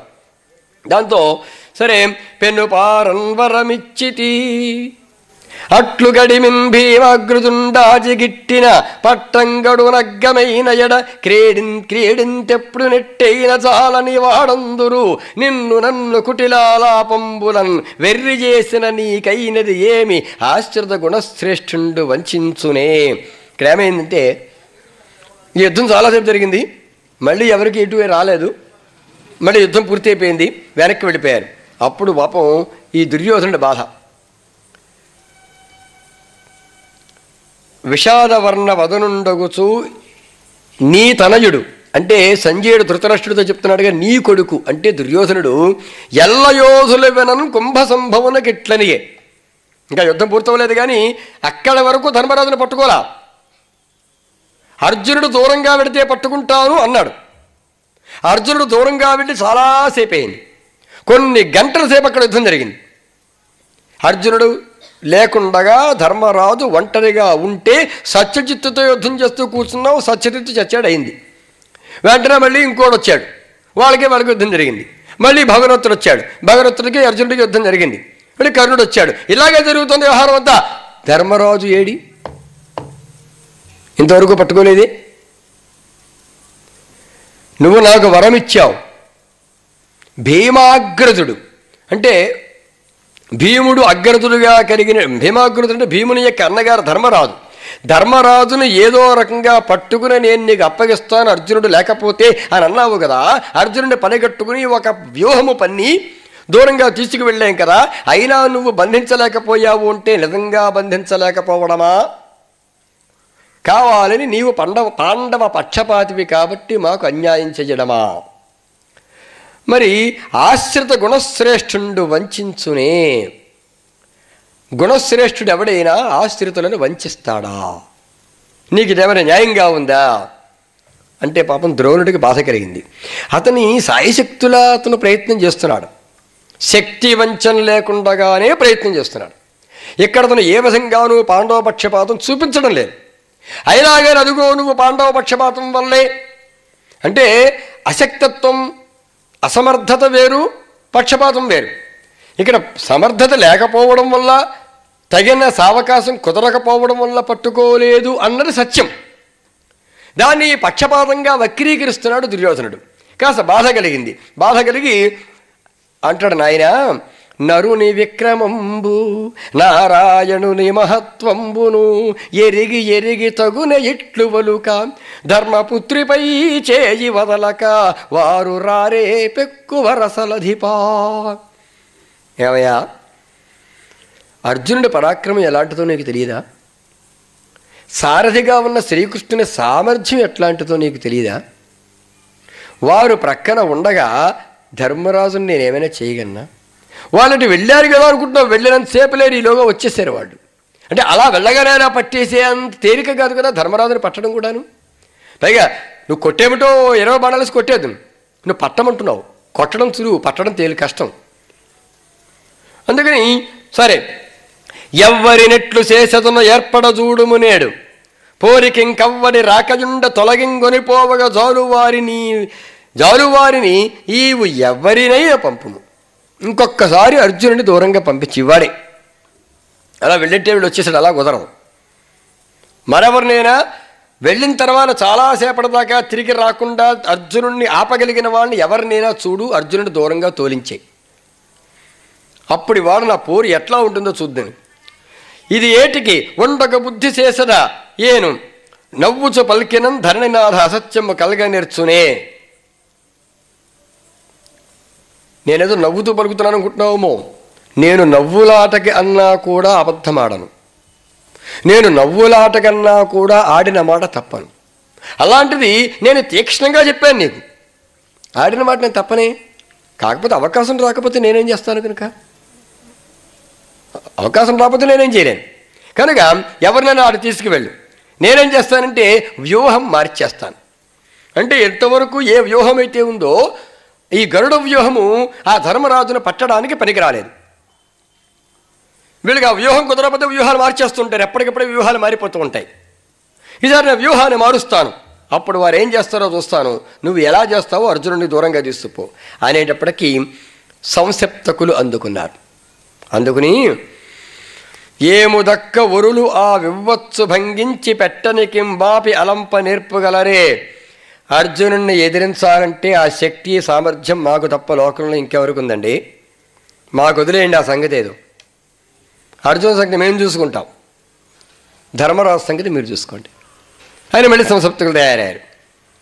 అంచున్ వెసంబోయి పిలిచిన అప్పార్థుడు ఉద్ధతింజనుడు. ఏమయ్యో అర్జున, మళ్ళీ అటెళ్ళిపోయాడు, ఎవరితో యుద్ధం చేస్తున్నావు? రా, సంసప్తకులం మేమొచ్చాం. యుద్ధం చేస్తే మాలాంటి పౌరుషం ఉన్నవారితో యుద్ధం చేయాలి, మాలాంటి శక్తి సామర్థ్యం ఉన్నవాడితో యుద్ధం చేయాలి. అంతేగాని ఎవరెవరితోనూ యుద్ధం చేయడం కాదు, ఏదో ఆ ధర్మరాజును రక్షించుకోవడం కోసం కూర్చోవడం కాదు. యుద్ధం యుద్ధ రంగంలోకి వచ్చినవాడు రామాతోటి అని బాగా రెచ్చగొట్టేశారు. ఎలాగూ ఇంతకు ముందే అన్నగారి దగ్గర అనుమతిని తీసుకున్నాడు కనుక యుద్ధానికి ఎవరన్నా పిలిస్తే రాను అని అనకూడదు, వెళ్లకుండా ఉండకూడదు కనుక వెంటనే బయలుదేరి మళ్ళీ వెళ్ళాడు. అక్షీణోగ్ర శస్త్రాస్త్రవర్తల ఘోరంబగు సంగరం బచట రౌద్ర స్ఫూర్తిమై చల్లగన్. ఇంకక్కడ అస్త్రాలకు అస్త్రాలు, శస్త్రాలకు శస్త్రాలు, మహారౌద్రంగా మహాభయంకరంగా యుద్ధం చాలా బ్రహ్మాండంగా జరిగింది. ఇక్కడ భారద్వాజుండు పద్మవ్యూహంబుగా వించినా. ఇక్కడ భారద్వాజుడు అంటే ద్రోణుడు అని అర్థం. అర్జునుడు అలా వెళ్ళగా చూసి పద్మవ్యూహం పన్నాడండి. ఇక్కడ పద్మవ్యూహం అంటే చాలా భయంకరమైనది. అందులోకి పద్మం చూడండి, ఆ పద్మంలోకి ఏదైనా ఒక చీమ ప్రవేశించిందనుకోండి, ఏ దారం మట వెళ్ళిందో తిరిగి అదే దారం వెనక్కి రాలేదు. ఎందుకని అన్ని రేకులు ఒక్కలాగే ఉంటాయి. ఈ పద్మాకారంలో ఒక్కొక్క 100 రేకుల పద్మంలాగా కొన్ని వందల మంది వేల మంది సైన్యం అంతా కలిపి ఒక రేకుగా నిలబడతారు. అలాంటివి 100 రేకులుగా నిలబడతారు. మధ్యలో కర్ణిక ఉంటుంది, అందులో ప్రధాన యోధులు ఉంటారు. ఇంకా బాగా మధ్యలో అసలు వ్యక్తి దుర్యోధనుడు ఇట్లాంటి వాళ్ళు అక్కడ ఉంటారు. ఆ వ్యక్తిని పట్టాలంటే ఇన్ని రేకులు చేయించుకుంటూ వెళ్ళాలి. లేదా అన్ని రేకులు అక్కర్లేకుండా ఇప్పుడు పద్మంలోకి దూరాలనుకున్న చీమ కన్నిక దగ్గరికి వెళ్ళాలి అంటే ప్రతి రేకులోంచి లోపలికి రావక్కర్లేదు కదా, ఎక్కడి నుంచి వెళ్ళి కన్నిక దగ్గరికి వెళ్ళొచ్చో తెలిస్తే సరిపోతుంది. ఒకవేళ ఏదైనా తేడా వస్తే బయటికి రావడం తెలియాలి. లోపల ఏదైనా తుమ్మిదుందనుకోండి, అప్పటికే సిద్ధంగా అది ఒక్కసారి ఝంకారం చేస్తుందనుకోండి, చీమకి భయం వేస్తే వెనక్కి రావాలంటే ఎట్నుంచి వచ్చాను ఎట్నుంచి రావాలి వెనక్కి తెలియాలి. చీమ కనుక అది నిజమైన పద్మం కనుక ఎట్నుంచి వచ్చినా ఇబ్బంది లేదు. కానీ పద్మవ్యూహంలో అలా కుదరదు. ఓసారి ప్రవేశించిన తర్వాత వెనక్కి రావడం తెలియకపోతే ఉండే ఇబ్బంది ఇంకా ఇబ్బంది ఏం గారు, సావడం అంతే. అసలు వెనక్కి రావడం ఇప్పుడు నీ వెరుగవే మును వచ్చిన త్రోవ చొప్పు అంటుంది వరుసని ప్రవరాక్షుడితోటి మనుచరిత్రలో. అమ్మ నేను దారి మర్చిపోయాను, ఇంటికి ఎలా వెళ్ళాలని అడిగితే ఎవరైనా ఎక్కడికైనా వెళ్ళాలంటే దారి అడుగుతారు, కానీ వెళ్ళిన వాడు తిరిగి ఇంటికి వెళ్ళడానికి దారి అడగరయ్యా. ఎలా వచ్చారో అలాగే వెళ్ళొచ్చు కదా. ఏదో అందమైన ఆడపిల్ల కనబడింది, ఏదో వంకట్టు పలకరించాలని పలకరిస్తున్నావు తప్ప, అంటే ఏదో వంకట్టుకుని అందమైన ఆడపిల్లను పలకరించే అలవాటు అప్పటి నుంచి ఉందన్నమాట. ఇవాళ కొత్తగా వచ్చేది ఏది కొత్తగా రాలేదండి మనకి, అన్నీ అప్పటి నుంచి ఉన్నవే. అలా ఆ ఉద్దేశం కాకపోయినా అలా అనుమానం పడేవాళ్ళు, అనుమానం పడినట్టుగా నటించేవాళ్ళు కూడా అప్పటి నుంచే ఉన్నారు. అలాగా నాకే ఉంది అనుభవం. అమెరికాలో సాయంత్రం ఎప్పుడో ప్రోగ్రాం ఉంటుంది, ఆదివారాలు శనివారాలు కార్యక్రమాలు ఉంటాయి. మధ్యలో ఖాళీ ఏం చేయాలో తోస్తూ మరి వెళ్ళిన 1-2 రోజులకి పొద్దున్నుంచి సాయంత్రం దాకా ఒంటరిగా గదిలో కూర్చుని తోచలేదు మాకే. వేను 2 ఉన్నాం మేము. అబ్బా ఎంతసేపులా కూర్చున్నాం, ఒకసారి సరదాగా బయటికి వెళ్ళొద్దాం, 2 వీధులు తిరిగొద్దాం అని వెళ్ళాం. 2 వీధులు తిరిగేసాం, బాగానే చక్కగా ఉంది. ఇంక మళ్ళీ వెనక్కి వెళ్ళిపోదాం అనుకుని వచ్చాం. 20 వీధులు తిరిగినా మా ఇల్లు మాకు కనబడాల. మా ఇల్లు కాదు, మా వీధి మాకు కనబడాల. నిజంగా జరిగింది, మొన్న జరిగింది ఇది. అప్పుడు నా పరిస్థితి చూడండి, దిక్కులేని వాళ్ళం అయిపోయాం అనమాట. ఎందుకంటే మా సెల్ ఫోన్లు అక్కడ పనిచేయవు. కాబట్టి ఫోన్ చేద్దాం. వాళ్ళ ఫోన్ నెంబర్ అయితే మా దగ్గర ఉంది. మేము చేస్తున్న మంచి పని ఏదైనా నా ఫోన్ నెంబర్ జీవితం జేబులో పెట్టుకున్నాం. ఎందుకైనా మంచిది. అది కూడా ఆలోచన మా దగ్గర వాళ్ళే ఇచ్చారు. మా ఫోన్ నెంబర్ మీ జేబులో ఉంచుకోండి అని ఇచ్చారు. మా ఫోన్లో పనికిరావు. ఎవరినైనా అడుగుదామంటే అసలు రామచంద్ర రోడ్డు మీద కార్లు తప్ప మనుషులు కనపడరే. రోడ్డు మీద ఒక్క మనిషి కనపడరండి అక్కడ. దారుణం. ఎక్కడ చూసినా కార్లే. సరే, ఎవరైనా కనబడితే వాళ్ళకి అర్థమయ్యేలాగా మేము చెప్పగలగాలి, వాళ్ళు చెప్పిన భాష మాకు అర్థం కావాలి. ఇదెంత సమస్య. దీంతో ఏం చేయాలో అర్థం కాలేదు. ఒమ్మడు చీకటి పడిపోతాం. చీకటి పడితే అసలు గుర్తించలేం. తిరిగి కాళ్ళు పీక్కుపోయాయి అనమాట. మా అదృష్టం కొద్దీ ఒకే ఒక్కటి ఏంటంటే ఒక మంచి స్కూల్ ఒకటి ఉంది. ఆ స్కూల్ ఒక్కటే మాకు ల్యాండ్ మార్క్. అప్పుడు ఎవరో ఒక టీనేజ్ అమ్మాయి కనబడింది. సగ్గా అంటే మా వేరే కనబడితే అప్పుడు ఆ అమ్మాయిని అడిగాం, అమ్మ మేము అలా పలానా చోటకి వెళ్ళాలి, పలానా స్కూల్ ఒకటే మాకు తెలుసు, మా ఫోన్ నెంబర్ అయితే ఉంది కానీ మా ఫోన్లు పనిచేయవు, మా ఫోన్ కూడా దగ్గర లేదు, ఏం చేయాలో మాకు అర్థం కావట్లేదు అని మాకు వచ్చిన ఇంగ్లీష్లో మేము చెప్తే, ఆ నెంబర్ ఉంది కదా మా దగ్గర ఫోన్ ఉంది, ఫోన్ చేసుకోండి అని చెప్పేసి నెంబర్ నొక్కి ఇచ్చిన. పాప ఎంతమంది అంత మంచివాడు ఉన్నారు అక్కడ, చాలా సంతోషించాను. సరే, ఫోన్ చేశాను. ఫోన్ చేసి అక్కడ సమాచారం ఏంటంటే ఆ ఇంట్లో ఆయనేమో ఆఫీస్కి వెళ్ళిపోయాడు. ఆ ఇంటి ఆవిడ ఇద్దరు చిన్న పిల్లలు ఉన్నారు. ఆవిడేమోను మేము 2 గంటలైనా తిరిగి రాలేదు, వీళ్ళేది ఇల్లు మారిపోయారు అని మమ్మల్ని వెతుక్కోవడం కోసం కారు వేసుకుని ఆవిడ బయలుదేరేసిందిట. ఇలా మా అమ్మగారు కారు వేసుకు బయలుదేరని మీకోసమే అని. మేమున్న వీధికి తప్ప అన్ని వీధులు ఆవిడ తిరిగేస్తోంది. ఇప్పుడు ఏం చేయాలి? ఇంకా ఫోన్ చేశాను, దొరికారు కానీ ఆ చిన్నపిల్ల అమ్మాయిని ఎలా రమ్మడం తెలియలేదు. సరేలే, మేము పలానా స్కూల్ తెలిస్తే మాకు తెలుస్తుంది ఎలాగెలా అంటే, ఆ స్కూల్ అయితే మీరు ఎట్లా వెళ్ళి తిన్నగా వెళ్ళిపోండి, అలా లెఫ్ట్కి తిరిగి వచ్చేస్తుందని చెప్పింది. ఆ అమ్మాయి బతుకు చేయడం గవ్వ వెళ్ళాం. ఇలా వెళ్ళండి, తక్కువ దూరం నడిచాం, ఇంకా రావట్లేదు స్కూల్. అప్పుడు అంతలో చీర కట్టుకున్నవాడు కనిపించింది. అబ్బో, వీడు ఎవడో మన ఇండియన్నే, తిరిగైనా కాకపోయినా కొంత ధైర్యం వచ్చేసి అమ్మ మేము ఇల్లు మర్చిపోయాం, కానీ స్కూల్ మాత్రం మాకు ఆనవారు, అది ఇటుకేసే ఉందన్నారు కానీ కనపట్టలేదు మాకు అంటే, ఇప్పుడు మీరు ఆ స్కూల్కి వెనకాల భాగంలోనే ఉన్నారండి అని చెప్పింది ఆవిడ. స్కూల్ దగ్గరే ఉన్నాం, ఎదరైతే బోర్డు ఉంటుంది, వెనకాలని తెలుస్తుంది మాకు. అప్పుడు మరి ఎదరికి ఎలా వెళ్ళాలి? ఇలా వెళ్ళండి వస్తుంది. అమ్మయ్య అని ఎదరికి వెళ్ళాం, తెలిసిపోయింది. ఇంటికి హాయిగా వెళ్ళిపోయాం. ఆ తర్వాత ఇంక వాళ్ళ కండిషన్, మీరు బయటికి వెళ్ళాలనుకుంటే చెప్పండి, మేమే తీసుకెడతాం, మీరు మాత్రం బయటికి ఎక్కడికి వెళ్ళకండి, మీకు తోచకపోతే మేము తిప్పుతాం శుభ్రంగా ఊరంతాను అని రోజు ఎక్కడొకటి తిప్పేవారు అనమాట. ఇలాంటి అనుభవాలు అలా జరుగుతూ ఉంటాయి. మాకు నిజ జీవితంలో జరిగిన అనుభవం అనమాట. కనుక ఏంటి, ఆ అమెరికా లాంటి చోట్ల 2 వీధులు దాటేటప్పటికే మా ఇల్లు మాకు తెలియలేదు, దారి వెనక్కి ఎలా రావాలో తెలియలేదే. పద్మవ్యూహంలోకి పూర్వ అనుభవం లేకపోతే, సరైన శిక్షణ లేకపోతే అడుగు పెడితే ఎవడైనా వెనక్కి రాగలడా? పద్మవ్యూహం ఎలా ఉంటుందో ఒకసారి ఊహించండి మీరు. అలాంటి వ్యూహం పన్నడంలో ద్రోణుడు ఒక్కడే మునగాడు, ఇంకెవడూ లేడు. అసలు ఆ భారత కాలంలో వ్యూహం పన్నాని అంటే ద్రోణాచార్యుల వారే పన్నవలను, అంత గొప్ప సమర్థుడైన. అలా పద్మవ్యూహాన్ని తయారు చేసి కౌంతేయ అగ్రజున్ అనుమతిన్ అభిమన్యుండు అయ్యొడ్డు భేదించి,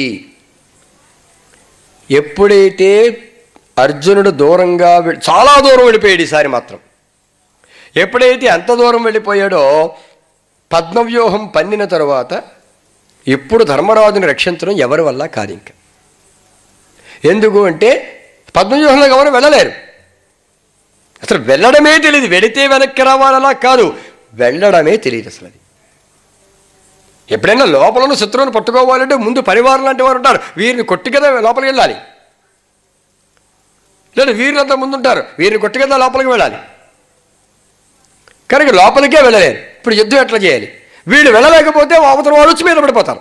ఇక యుద్ధరంగంలోకి ఇక్కడ అఫెన్స్ డిఫెన్స్, ఇంకా వీళ్ళు అడుగు ముందుకు వేయడం లేదు అనుకోండి, వాళ్ళు ఊరుకోరు కదా, వాళ్ళు వచ్చేస్తారు మీదకంతే. ఎలాగా ఆలోచించాడు.